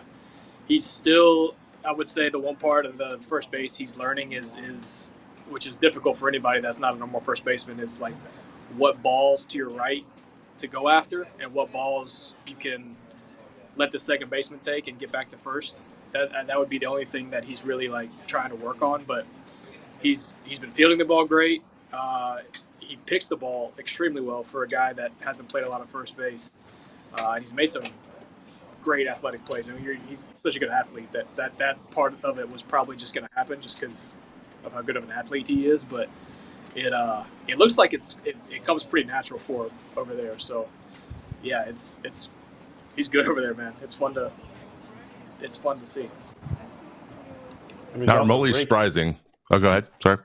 No, I was just saying he's also banging. So I mean, yeah, of course. I mean, yeah, it's a great team. That helps. I'm not surprised one bit that he's becoming a good first baseman. Guys Mauer's a little bit of a different example here, but like guys who go have that work like routine already down, and then they got to switch to another position. It tends to be faster than maybe other guys that didn't even figure out how to really do their first position first yet, and it's by necessity. So not surprising. I did have. I am always interested in the atmosphere that guys are creating, like with walk-up songs, with all that stuff. So I gotta pick one type of treatment that you think that you would respond to better. The Trey Turner like standing O when you come up to bat every single time, or like the everyone singing your walkout song like stop. Which one of those would you like? Do you think that you would feel more? Probably the standing ovation, frankly. The walkout, I mean, Stotter's walkout song is great. We got a bunch of good walkout songs. You really do. I think Harper's Flower is the best walkout song in baseball. But Stotter's got a great one. Bomer's got a great one. We got some good walkout songs in this team. What is Stotts? Because I don't know. Really? You've never heard A-OK. What is You would it? know- You don't remember that? The granny and them singing a song and then first pitch is going deep. You haven't seen that video? No, sorry. It's incredible. There's one with no commentators too. It's just the crowd. It gets me going, man. All right. I don't know the name of the song, but they all do the It's called chorus. It's called A-OK, but I can't remember the artist. I'll have to look for it then. I'll have to look for both of those things. Has the Philly fanatic become your friend yet? That's all I really care about. No, not yet. Not yet. Yeah, No? he's too busy with the other team than like hanging out with us. You are. When he's on top of the dugout, do you ever just catch yourself like looking up, or before a game, do you catch yourself? Because I remember even when I wasn't playing as a visitor, because normally if I was playing, I would have to be in the bullpen. I couldn't see him. But man, if I was in the dugout, I was out there early because they would do the lineup and he would make fun of every single person that like as they announced the lineup. And I just had to watch it because it changed every day. And he just made fun of everybody equally. It was great. Yeah, see him a little bit before the game, but when the game starts, I'm so focused on every pitch of the game that I don't have time to look on top of the dugout. Even if you're not playing, let's say you're not playing. You never know when your number's going to get called. So I don't know what you were doing when you were playing, but I'm focused on every I was not doing what you were doing. I promise you. What you were talking about, I was the farthest from that person. You were doing the Casas. I was not doing that either. I was not doing Tristan Casas in the dugout like, oh, look at me, everybody. I'm going to act like I'm ready to hit. I have one more, Whit, before you jump. So some Braves fans think that their team is still better than the Phillies, and they say that the Phillies have, I think, only played one team that's in a certain range above 500, blah, blah, blah, whatever. What is your reply to the schedule haters? I mean, look, I don't even know how many games we're in. 40, 45 games in. So we know we got off to a good start, but we know how long the season is, and we know that, frankly, the regular season doesn't really mean shit. It's all about what happens get into October and November. And so obviously we're trying to win every single game we step on the field. We've done a good job of that so far. With the way the schedule is now, everybody's going to have very similar schedules, but from who they're playing, it's going to look the same come the end of the year. So it'll all even the cream will rise to the top, and we've done a good job, and we hope to keep it up. But really, we're just trying to play our best baseball once we get to October and early November. Yep. Well said. Love it. Appreciate you, Whit. Good to see you, dude. You look good in the red. Without. Good to see you guys. Thanks, man. See you, Catch you soon. Thanks, Whit. Whit Merrifield from the Philadelphia Phillies joining us on FT. Off to a nice start here on FT. Rowdy and Whit to start off the show. I love when Whit was like, where are you going with this? Yeah. That was perfect. Where are you going? It was a good setup. You'll see. Because, I never understood that. Like, every time I, check swung and the umpire's like, I'm like, oh, I went totally just off. You would tell him? Hell no, I wouldn't tell him. I was like, No. We went over. No. I'm like, oh, Trevor, last week You we look went back, we man, went don't over you dare. flopping. Oh, yeah. Hell yeah. Or especially the home plate umpire. I was, oh, man, he called me out. I was like, dude, you got at least ask the dude down there. The points to win the game, Scott. Doesn't matter how you do it. Oh, trust me, I know. I've learned a lot from AJ. He taught me all about baseball flopping last week, and it was awesome. Dude, they run that commercial like all the time. Like, I don't know, it'll come on every once in a while. The commercial where the kid touches. I remember it, yeah. And my kids will be like, Dad, would you do that? I'm like, fuck no, I wouldn't do that. That ball, I want to win. Like, I touch it. Wait, oh no, not me. I'm the coach. See, to me, there's a big difference. Like, you want to do a commercial about tax fraud? Like, hey, don't do this. You might end up in prison, whatever, right? Okay. But, like, you touch the ball and the ref made the wrong call? Nah.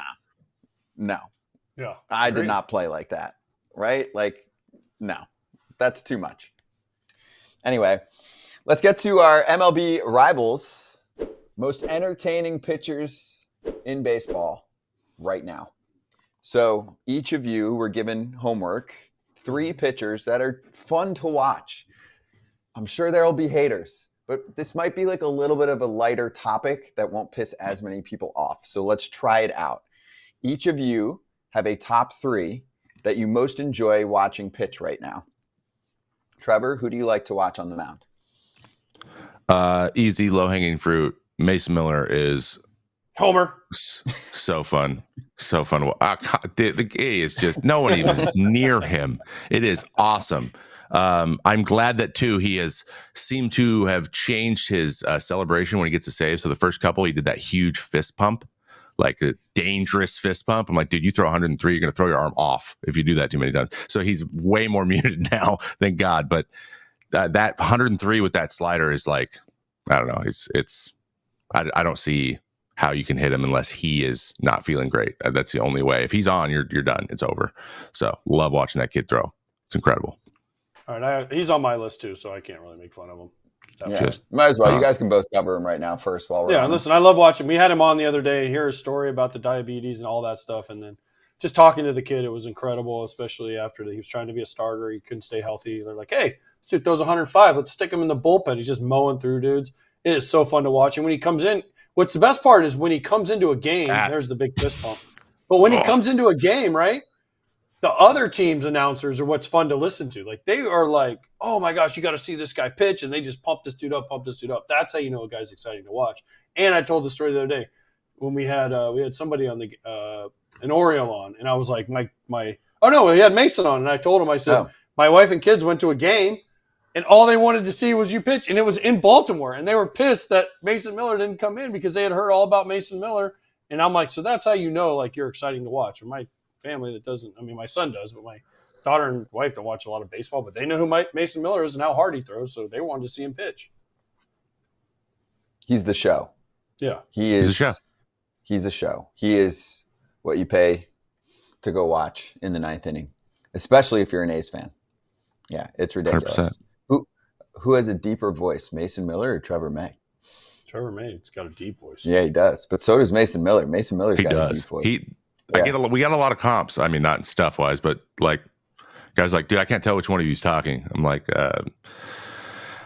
he says like 4 words though, so my sentences were all longer. So that's how I kept people on their toes. But yeah, we're similar. Or he's like 6'5", or he's a little taller than me. I outweigh him a little bit, but we were like this, same height. He's just a monster. It's crazy how big he looks when you're next to him. You guys are big dudes, deep voices. Actually, yes, you talk much more than him, but he's got some sneaky funniness to him. Dropped a great line. Dry humor. Yeah. Yeah, dry humor was great. When we asked him about his entrance and if he's going to have one, he was concerned that the A's would shut off the lights and they'd never come back on again. That was a great line. He nailed it. That's true. Yeah, exactly. It's true. All right, who's next up for you, Trevor? Next up for me, Shota Imanaga. And I love watching Shota pitch. First of all, there is no one having more fun on the mound than Shota Imanaga, his antics and stuff. We knew from the minute when he came over and signed and like did his press conference and just did it in English, I was like, this guy's a character, and I think we're going to love him. And he has delivered in, I think, every way, even more than people would have thought. He had the type of stuff, like his profile was good. He's just 30 years old. So like people were kind of skeptical. It's not surprising one bit to me that he's had the success he's had. But just, he's been huge for them too. I think the Cubs are not, they are well aware that they got a steal with this guy. So he's been fun to watch, and he's unique, and he's just having a good time. I love watching guys have a good time out there. He is a steal. Agreed. He's worth a lot more than that contract. We talked about it the other day. And he's fun. His actions and his mannerisms are fun. He's having a good time. He's got it. Yeah, he's entertaining. That's the point of this list. Who you got? I'm going to go Tarek Skubal next, just because I was a left-handed batter, and I love seeing 6'5" lefties that throw 100. Punch everybody out because I don't have to face him anymore. So he's just nasty. He's finally healthy this year. We got to talk to him. And listen, there's a little personal bias for me because we had him on a couple times, and he's awesome. Great interview. We had him on in spring training, and then it's been on since. And I think he agreed to come on every once a month for us, which is awesome. But he's just fun to watch, man. He fits that Detroit vibe, like just hard work and hard nose, like here it comes, and he's off to an awesome start. I love seeing power lefties because they're just not that easy to find, right? Like a power left-handed pitcher, and he's right up there for me. Every time he takes them out, it's must tune in TV. Yeah, Cy Young candidate, easy. Oh, no Obviously, doubt. he's a 2.02 ERA in 49 innings. Everyone says the same thing. Just got to keep him healthy, keep him on the mound. I mean, he was And plus he's from arguably. he went to like some school I never even heard, like some small school. Oh, he So did was Mason Miller, obviously. Seattle University, Seattle ninth Polytechnical. rounder. Yeah. Seattle Oh yeah, he U. is from here. Yeah, Yeah. SU. Yeah, 9th round. late bloomer. That's a steal. I know. Yes. I know he didn't start throwing harder until like his junior year. That's what it was. But then he just started throwing a second rounder, right? 9th. Ninth rounder. Ninth rounder. Dang, I remember Yeah. he came up. I was like, "Who's this kid?" Throwing 100, and he's delivering. Man, his command is what surprised me or has impressed me the most. He's just wearing out righties in, and if you can get righties out as a lefty, you're going to be a good starter. You're going to be a good starter. He's got a He little is. funk, you know. He's got a little funk with the Little glove. funk, yeah. All arms and legs at you. Everything's like straight armed. Does not look like a fun at bat. No. No. He was arguably the best pitcher in the American League in the second half of last season. You know, I think he even had better numbers in the second half than Cole did. So he's carrying the momentum. He's figured it out right now. Okay, last one for you in your top 3, Trevor, is? I am having a blast watching Seth Lugo throw the ball. He has learned a new pitch. He has a sweeper. He already has the best, at least spin rate and action curveball in the league. So he is spinning the ball like crazy. And yeah, I played with him in New York. He really wanted to be a starter. Now he's got that opportunity. He really actually wanted to play for the Royals as a team growing up. He's from Louisiana. So like, he's where he wants to be. He's getting the opportunity, and he's made some adjustments and he just looks like he's in control, like he's in the driver's seat the whole time. He looks unfazed.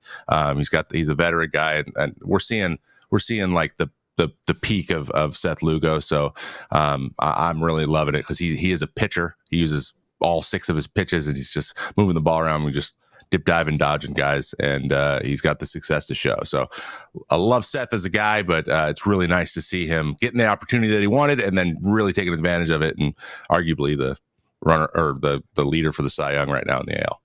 That's true, right? He's rivaling the Scooble right now. We're looking at his player card for MLB Rivals, and Trevor, former teammate. True. Yep. Mets Always buddies. Were you guys buddies on the Mets? Yeah, text basis? he was we and him were the 7-8 guys. So we just like looked at each other like, are you up today or am I up today? Like that's what every day was. But he's a cat guy too. So we had that in common, and he loves video games. So we'd always sit next to each other on the plane and play on our laptops. like we were the nerds. He's a classic nerd though. I'm a computer nerd. But yeah, great guy. And it's awesome that he's having the success he's having. Yeah, he's dealing. And he wanted to be a starter, and he got back to it. Mm-hmm. And he should be a starter. Yep. All right, who's your third? My third is a guy pitching today for the Los Angeles Dodgers. It's class now. Mm-hmm. I just love watching this dude when he's healthy. Plus, I'm kind of biased because guys we've had on the show that are awesome interviews.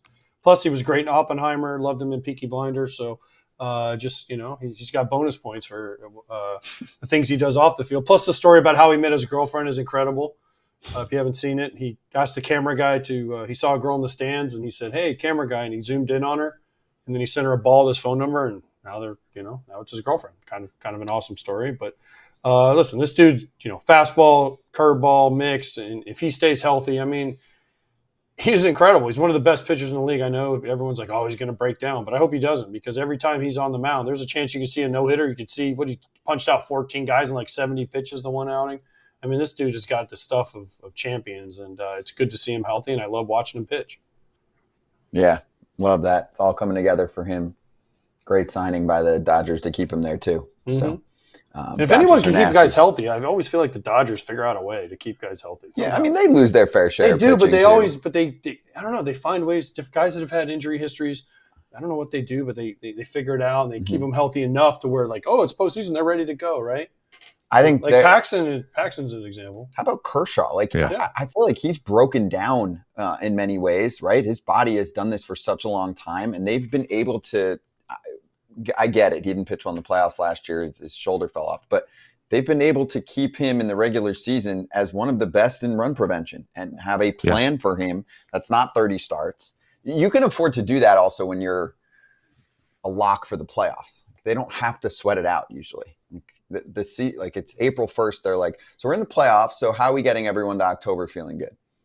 That helps. I feel like they have like the minimum. They have the guys in minimum IL time, like whatever the minimum they could be on and be without setbacks, they could do it. I very rarely hear about a guy having a setback with the Dodgers. Like they're just on top. It feels very like methodical and like a clean process. Like, oh, you need Tommy John, we're gonna get it done. Let's just do it. No, see if we can rehab or whatever. They just make their decision and they go. And it seems like there's a lot of clarity there. That I don't know what it is, but you very rarely hear a guy like, oh, he has to get shut down and stop throwing again off Tommy John or whatever. They're always, generally on the timeline the whole time, which that's a big deal.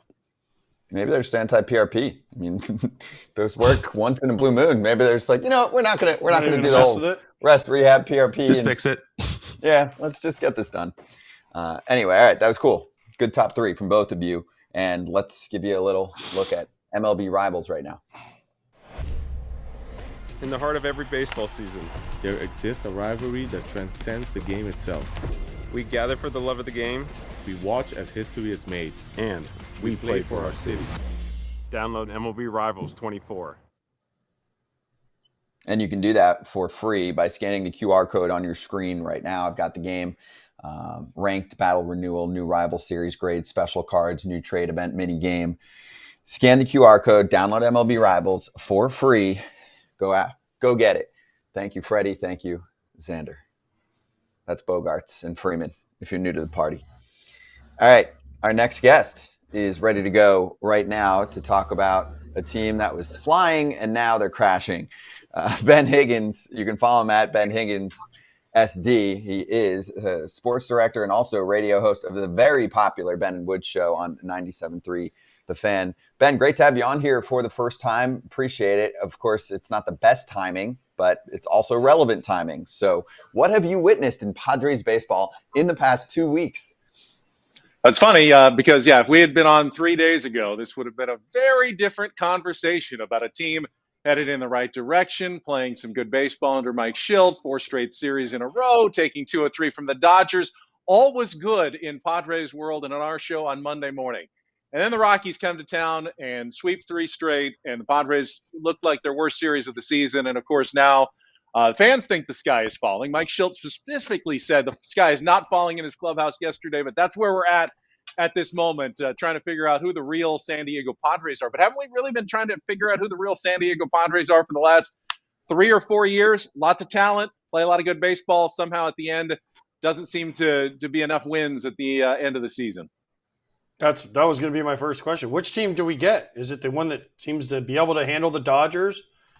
Or is it the one that just gets swept by the Rockies? Now, I know the Rockies are playing really well right now, but still, this is a team, if you look at the schedule and you're a Padres fan, you're like, okay, we just had a big series against the Dodgers. We won the 2 out of 3.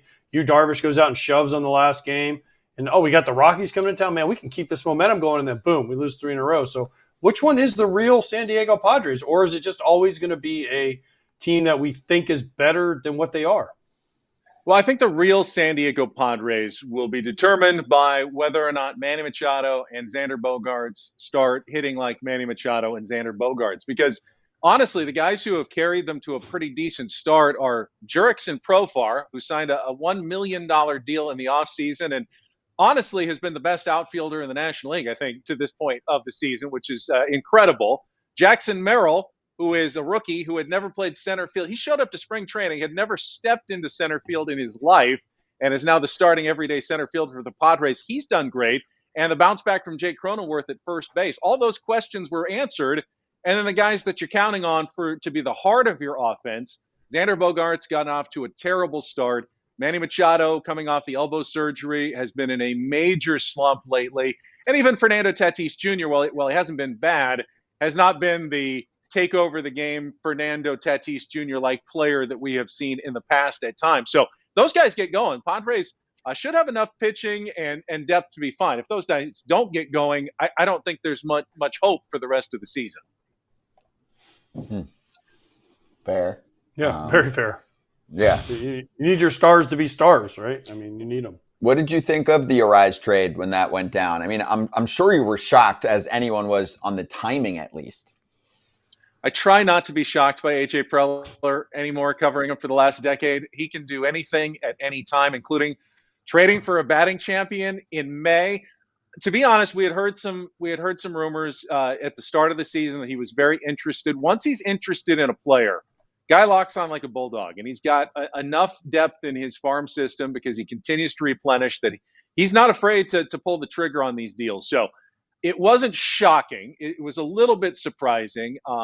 As someone who grew up watching Tony Gwynn as a Padres fan here in San Diego, I know it's not fair to compare him to Tony Gwynn. He's not Tony Gwynn, but he certainly is the closest that I think there is in Major League Baseball right now. Left-handed hitter with unbelievable bat control, almost never strikes out. He really has been fun to watch in this first, week and a half or so in San Diego. And I think fans have really gotten in, his very first game, obviously he gets the walk-off against the Dodgers on Friday night. I was in the stands. It was a sellout crowd as always. People went nuts. So he's gotten off to a really positive start here in San Diego, to be sure.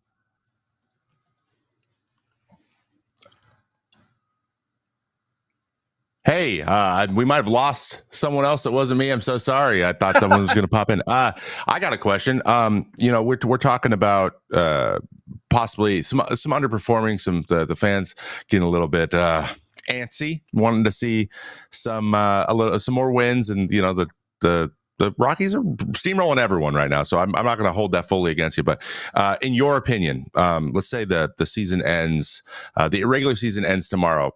What would you, or what do you think, maybe speak on behalf of the fans, consider a successful season, putting you in a good position to go in the playoffs? Like, is this coming back, beating the Dodgers in the division? Is this locking up that wild card spot? And we'd be good with that because the Dodgers are the Dodgers, and we know what they do. In your opinion, what would you consider a success? First of all, I'm good. One-on-one conversation. We can do this all day. I'm happy with that. Even though the Padres, they've won 5 of 8 from the Dodgers so far this season. I think realistic fans don't expect the Padres, this version of the Padres, to compete with that version of the Dodgers for a division title. So it's the wild card that they're looking at. Now, do the Padres have enough depth, enough starting pitching to even be a wild card team at the end of the season? I certainly think you do. You don't go out and trade for Dylan Cease. You don't add a batting champion in Luis Arraez unless you think you've got a shot at the wild card. And they are currently 2 games under 500. They actually are holding the 3rd wild card spot in a underwhelming National League right now. So they're in the mix. They expect to be playing better baseball. It's something Mike Shildt stressed since he took over as manager. We're going to play better as the game goes on, as the series goes on, as the season goes on. You remember his St. Louis Cardinals team that won 17 in a row there in September to steal a playoff spot from the Padres back in 2021. That's his constant message. He never deviates from his message, and he fully expects this team to continue to get better. If that's true, then wild card is the goal. And of course, as we've seen, you get into the playoffs, you don't have to be a division champion to win a World Series. They beat the Dodgers in the division series 2 years ago. They'd love to get another opportunity at the Dodgers again at the end of this postseason. But really, any opportunity that gets them playing in October would be, I think, a successful season for the San Diego Padres, even if they went out early. They lowered payroll by almost $100 million in the offseason. Tell me how many teams have ever lowered payroll by $100 million and then went out and said, we still think we can make the playoffs, and if everything goes right, maybe even make a run toward a World Series. I don't remember any until maybe this San Diego Padres team. We'll see if the depth and not bringing back. You talk about guys like Blake Snell, obviously, Josh Hader, the big stars. You were just talking about Seth Lugo. He's the guy that I so wanted the Padres to bring back this season. They offered him a contract. The Royals offered a little bit more, and in payroll reduction mode, they made a tough choice to not up their offer. And if there's one move they regret right now, I don't think it's the Juan Soto trade, because they needed pitching, and they got Michael King, and they've got some good arms. They helped. Drew Thorpe was partially the reason they were able to get Dylan Cease. I think it's not re-signing Seth Lugo has been the biggest regret of the offseason for the San Diego Padres. Yeah, it's pretty easy to say, seeing how he's done so far this year. And by the way, the 2021 Shildt Cardinals streak, I believe, began in New York that year, and I believe I was there for that. So we got him right, as we like to say. There has been booing a little bit, and this is a conversation that comes up in baseball every once in a while. Usually it's somewhere up in the Northeast, but we have some of it going in San Diego. And then we have Xander Bogaerts making his comments, Michael King coming out and saying, we got smart fans. I like that. That's a smart play, Michael. Very nice. In your estimation, how have the fans responded? Because different fan bases respond differently. They're like, we don't want to hear it, just do it. Or they're like, oh, we appreciate that that you're feeling what we're feeling. So what's the vibe down there in San Diego in the old fan sphere? Yeah, everyone thinks San Diego. We're all so nice. It's the weather's beautiful. We're going to play West golf. Coast. I am going to play golf this afternoon because why wouldn't I go play golf in a place like San Diego? But the fans are so hungry for a winner, and they've been, if not promised one, they've certainly been led to believe that with the payrolls of Peter Seidler, rest in peace, and the moves that they've made, the stars that they've signed, that this team, inside and outside, expects to be a playoff team and a World Series contender. And over the last 4 years, they had one run to the NLCS, which was great, but otherwise it's been a disappointment. What do disappointed fans do other than boo when they're disappointed? When they're sitting in the stands and there's nothing else they can do, it's cathartic. It's a way to express your displeasure. I hope players don't take it too personally. That I don't think fans all think that Xander Bogaerts is a bum or Manny Machado is a bum when he grounds into a double play with the bases loaded, down 1 against the Colorado Rockies. Yeah, it ended the game and people are upset and they boo. It's just the only thing we can do as fans. We don't have control over the game, so we're frustrated. That's what happens a lot. I'm not a booer. I'll cheer when they do well, and I'll just kind of sit silently when they don't. But I understand, and I think most of the players also do understand that feeling of frustration because they feel it as well. They're not going to boo each other, but the fans are allowed to do it, and I think they mostly get that they're going to hear boos when they're not playing their best. That's what happens. Okay. Hey, we got more people. All right, I got one. Let me take over for a sec because Wait, what? We're back? We're back. No one even knew. We had a little internet snafu, but we're back. We've actually been pretty good lately. Thank you, Florida, for holding up. I even said this. You can move back to New Jersey any point, Scott. See ya. Actually, Florida internet went down. No way. Yeah, shocker. We're back. Anyway, I would like to ask you further questioning on the potential outfield starter at the All-Star game for the National League, one of them. What the heck is going on with Jurickson Profar? I know he's had success in the past with the Padres, but not like this. And last year, he did not play well with Colorado. What is this? Because this looks like the player who was hyped as the better prospect than Bryce Harper 15 years ago. Jurickson's a pretty amazing guy. He just has a comfort level, obviously, on this team and this organization, and he's putting up career numbers. I don't know how long it's going to last, but he looks so locked in, and it's from both sides of the plate. And one thing he's told us this season is that he's decided not to set goals for himself. He said, every year, I set these goals for myself. I put them really high. I never got to them, and I get frustrated, and I'd start tinkering. This year, I'm just going to, go out there and just be me and do what I can do. And it's working for him right now. By some metrics, Jurickson Profar, before he was released by the Colorado Rockies last year, was the worst everyday player in baseball, by the WAR numbers. And now he's arguably the best outfielder in the National League this year. You don't see turnarounds like that, especially for a guy in their 30s, but he's a leader on the team. He's friends, obviously, with Machado and Tatis. They respect him. He just got his 10 years of service time. They had a big, celebration and party for him when he hit that milestone a little bit earlier this season. He's a guy that people listens to. He's got a smile on his face. It's seemingly all the time, but he's also got an edge to him as well. Jurickson's a really competitive guy, and I think that's good for this Padres clubhouse. That leadership did seem to be a little bit of an issue last year. He may not be a name superstar, but Jurickson's absolutely someone who can take a leadership role in a clubhouse. And I'm sure you guys played with some of those guys who weren't necessarily the star player or the guy that the media went to at every game, but behind the scenes, in the clubhouse, they were guys that were respected and looked up to and who were listened to when they did say something. They felt like something needed to be said. Jurickson is kind of that guy, at least in San Diego, whether he was in other organizations, I don't know, but I can certainly speak from my time covering the Padres.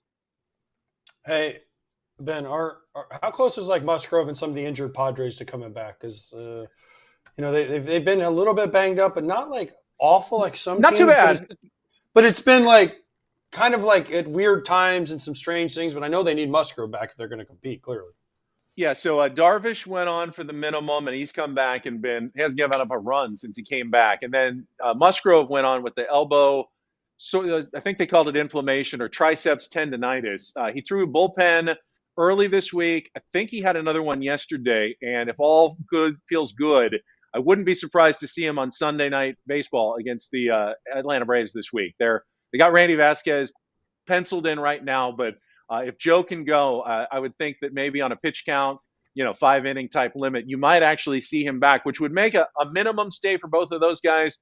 Manny went on paternity for a few days, but other than that, I don't think you can really blame injuries for anything that's going on with the San Diego Padres. Their pitching depth, especially starting, is very thin. At some point, we might see some of the minor leaguers that they've been touting, like a Robbie Snelling or an Adam Mazur, get a call up, but I don't think they want to do that too early in the season because there's limited innings. So they're going to need Musgrove, and they're going to need, obviously, Cease to keep doing what he's doing, Darvish to pitch well. King's had a couple of spectacular ones mixed in with a couple of clunkers like yesterday against the Rockies. And then the fifth spot's been, Waldron. That knuckleball's fun, but you can never predict whether it's going to be good. So they're definitely a little thin on the depth at the back end of the rotation. Makes sense. And what about Ha-Seong Kim? What's going on with him? He was one of the best players in the league last year, and he's just off to a bad start. Or is there? And what was the scare? He had a scare the other day too, or something. Yeah, he got hit by a pitch on his wrist. Although he came out of the game, but was able to play the next day. I think he's been healthy.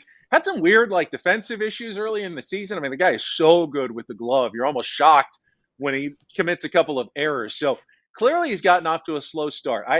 There's no real explanation for it. It is a contract year for him. And while some guys like Juan Soto thrive when they're about to hit free agency, I know other guys, maybe that can be a weight, knowing I got to play really well this year if I want to get my big contract. And he is in the last year of his deal and not sure, where he's going to be in the future. Padres have plenty of shortstops on the roster, obviously, with him and Xander and Tatis and Jackson Merrill all playing at other positions. So there's not a ton of future job security necessarily for shortstop at the San Diego Padres. Could that be, playing on, what he's thinking about at the plate, or is he just off to that normal kind of slow start that some guys get off to every season? I don't know, but he'd be one of the guys that needs to play a little bit better along with Bogarts and Manny if the Padres really want to get to where they're hoping to go later this year.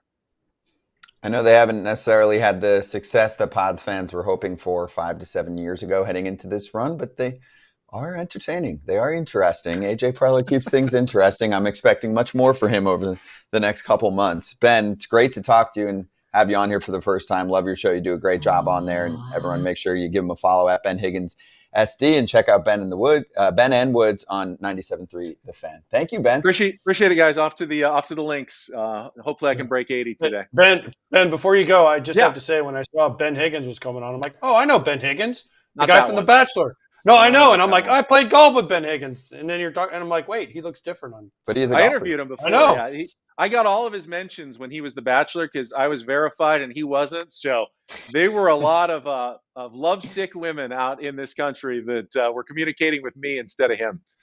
Oh. Nice humble brag. Love that. Yeah, love that. Yeah. Verified, probably a better golfer. So go get him today. Thanks, guys. Thank you. All right, let's hit money moves because Trevor's on and he played for this team last year and they do seem to always pop up in the news right around when it's Trevor May Day on Foul Territory. Show me the money. Show me the money! Show me the money!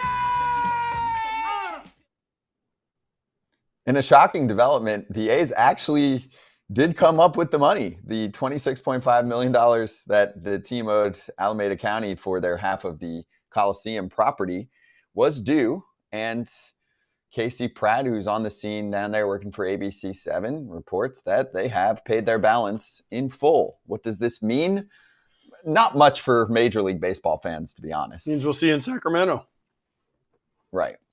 Well, this is just them getting property that they should not be entitled to. But they have it. It was a deal made a while ago. And it's just so much fun to work with John Fisher and the group there. But the fun side is the promo video that John paid for that I will let everyone check out. We're going to just show it on video, and someone, maybe Trevor or former Atlanta Brave AJ Pierzynski, can help us out here with this, quote, hype video. This vertical video is what we call it for the social media nerds, about John Fisher saying what the backbone of something, blah, blah, blah, blah, blah. And while that's going on, it flashes to a shot of, there it is. What is that, A? That's an Oakland A. I mean, not Oakland A. That's an Atlanta A. I'm pretty sure. Look, I'm looking at it. Let's see. That's pretty sure that's the Atlanta Yeah, A. that's it. It's an Atlanta Braves A right there. It looks like, Trevor, it looks like someone was like at the steel shop or something right there in the factory trying to make it all authentic. And it's like, yeah, that's not the A's. He's not been to a game in the past year. So if he checked it, he wouldn't know. How does this happen? Just incompetence. They just don't do a good job. I don't know how else to say it. I keep thinking for like a more complex, like I must be missing something. No, it's just that dumb.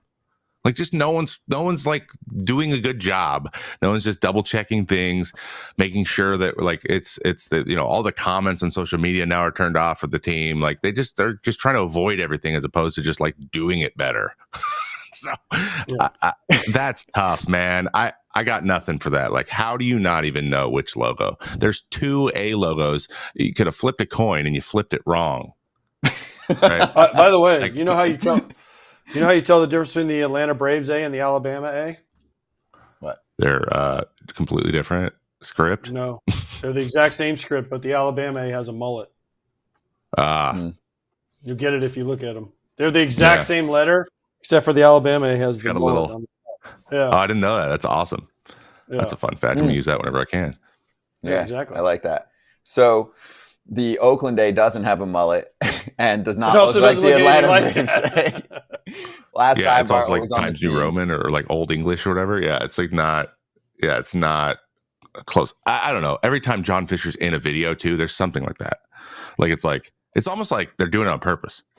Right? I feel like that there is a conspiracy theory out there that things are happening on purpose because nobody wants to see the person succeed, and he's clearly not checking out the video himself, even though Last Dive Bar reported on this. So they said, just found out whose video this is. It's Vince Saavedra, the executive secretary treasurer at Southern Nevada Building Trades, and was paid by the A's, but they failed to admit that. A's PR are going to let the owner look like the idiot he is by not checking the endorsement hype video. Go Vegas. Epic. You think that the Atlanta Braves office caught wind of this video and had a good chuckle today? Like, hey, you guys see this shit? What are these guys doing? Should we cease the system for Maybe using they're changing the A when they go to Vegas. To the Braves A? Something. Maybe just it's straight up changing it to the Braves.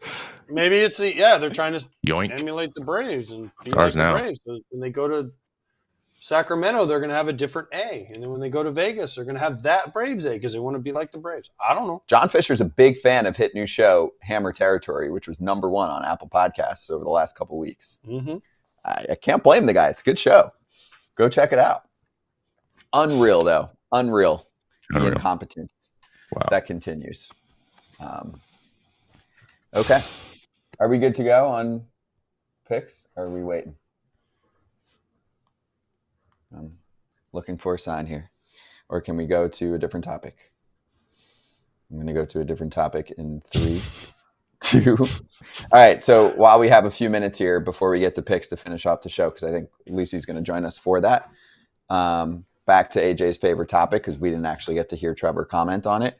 Can I actually get your real take on the bat tracking stats? He did comment on it. A little bit. I wanted to get his full-fledged take. So I was watching Big Inning for MLB last night. That's where I watched the games and flip around, right? And then it ended, and I had to leave. And when I came back, they usually are just playing some video on a loop. And it was playing home runs and showing the bat tracking stats already, right? Mm-hmm. Like trying to ingrain it in everyone's heads.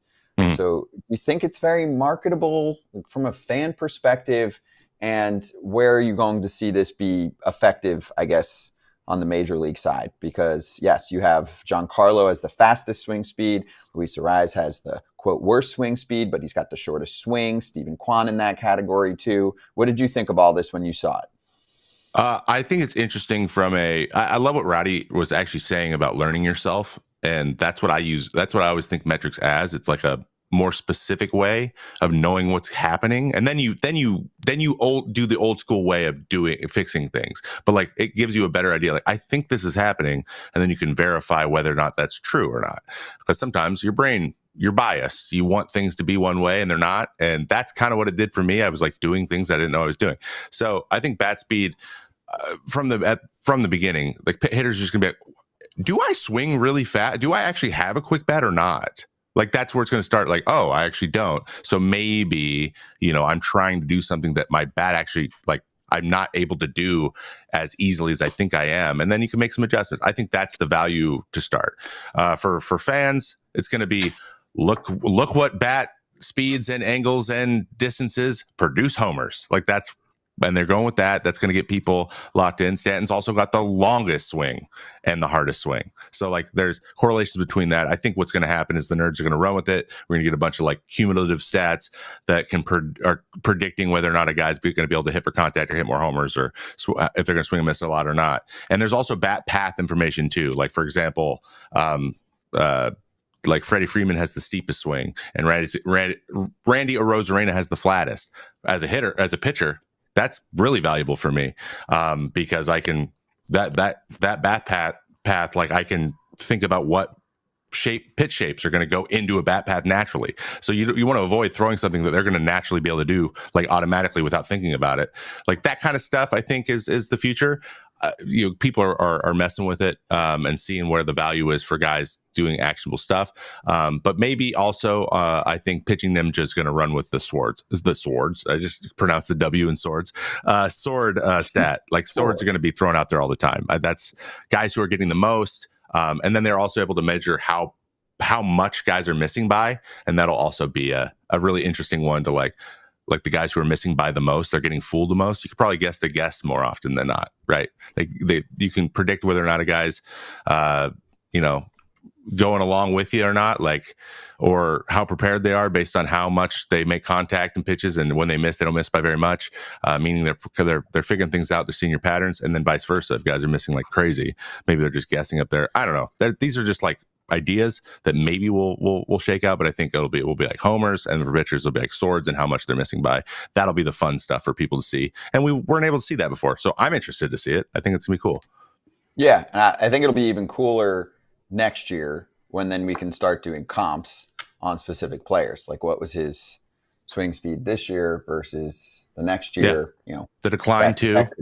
Yes, I saw a chart on like McCutchen, for example, on like how slowly.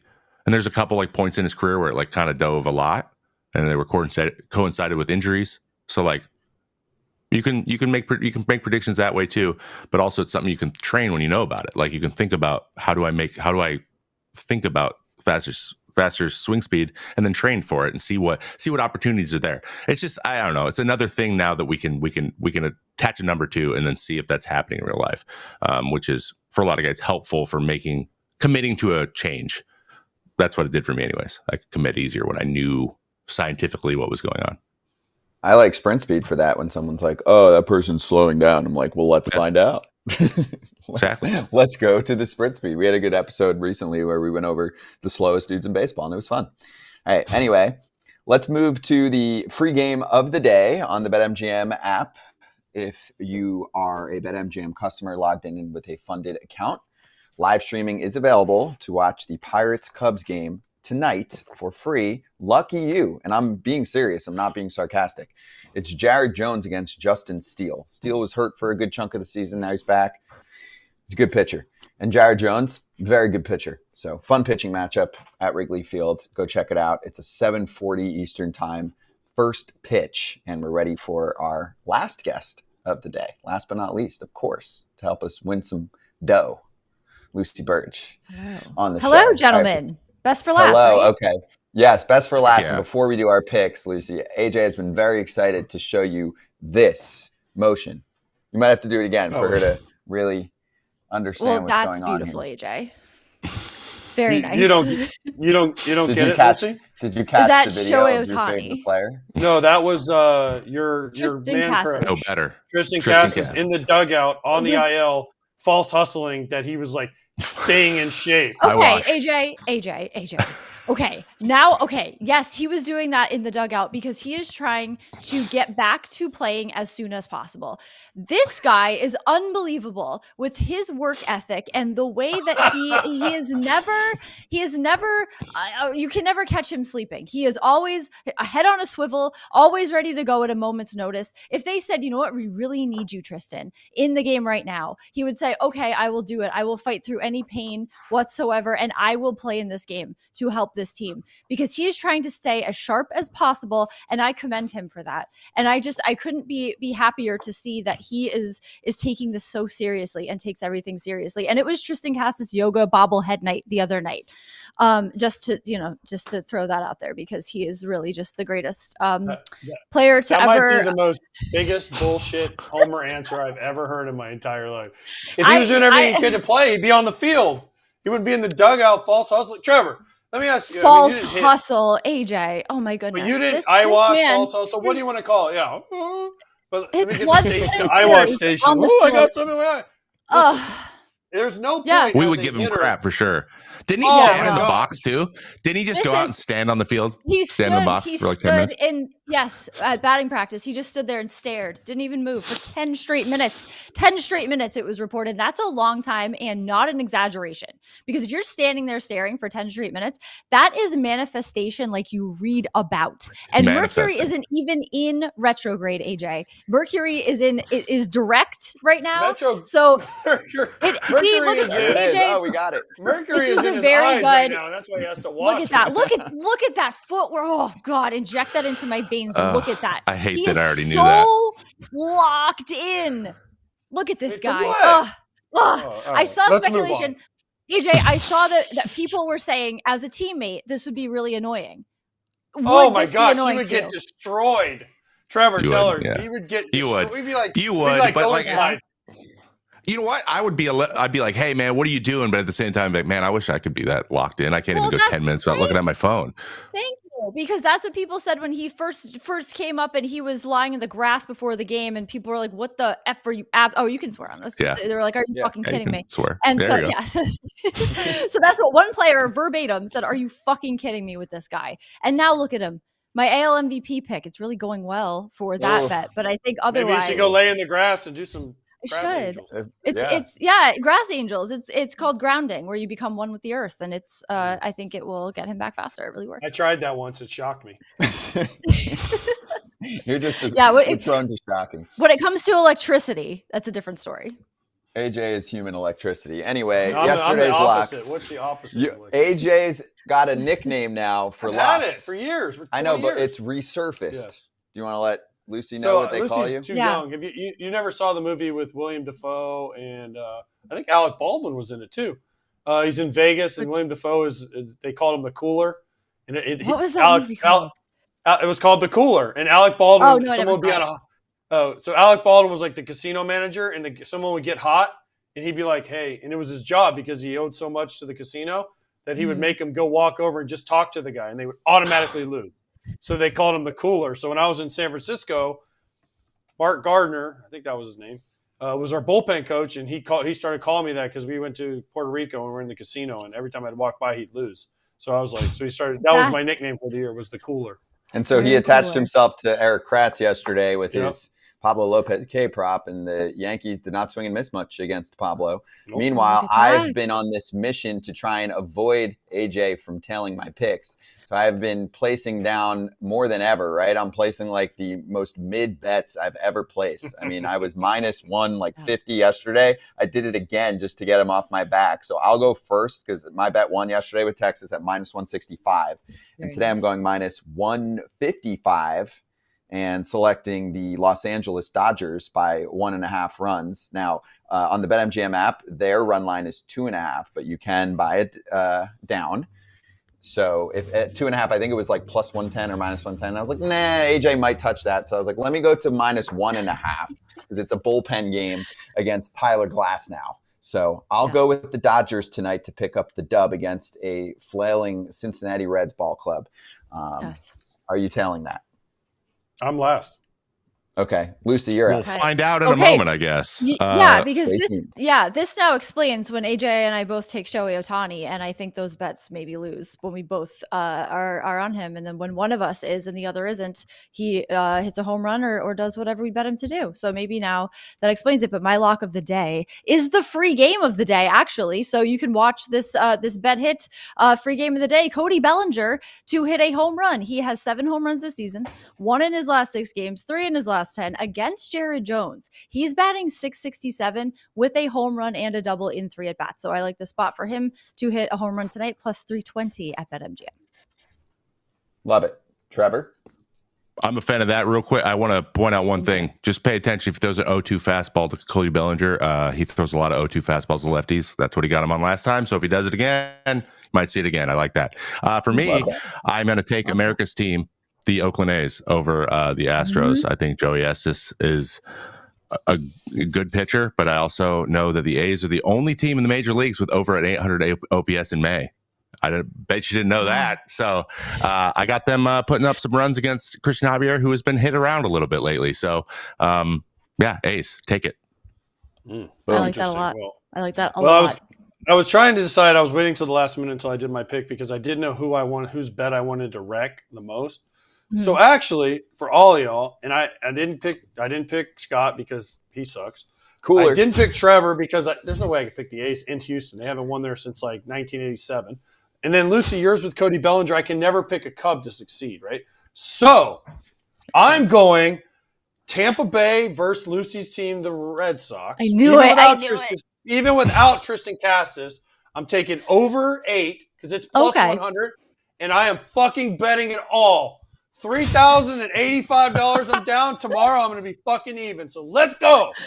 I like that. I like that very much. Yeah, as long as it's not the Red Sox to lose, then I think you're fine. Yeah, even without Tristan Cassis, they're finding a way, which is shocking, quite frankly, that without Tristan Cassis, they can win any games because he's the glue that I thought just need held him them all to swing the bat. Just swing the bat. It doesn't matter. You don't have to be on the field. Well, we know it's going to be 1-0 with the Rays and the Red Sox. I don't know who's going to win today, but thank you, AJ and Lucy. Thank you. We're running tight on time, but good to see you. We'll catch you soon, okay? Yes. I'll see you guys soon. Thank you so much.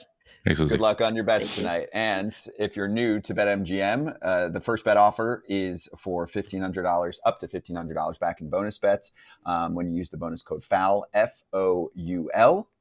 Gambling problem or concern, call 1-800-GAMBLER. And we'll be right back with Slap Hands on FT. Unified Healing is sponsoring this episode of Foul Territory.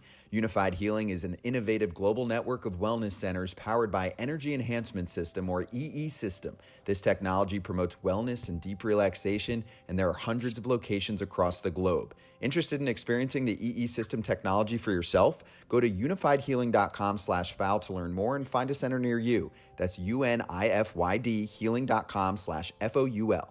No material or testimonials on the Unified Healing website are intended to be viewed as medical advice or a substitute for professional medical advice, diagnosis, or treatment. Always seek the advice of your physician or other qualified healthcare provider with any questions you may have regarding a medical condition or treatment and before undertaking a new healthcare regimen, including EE System.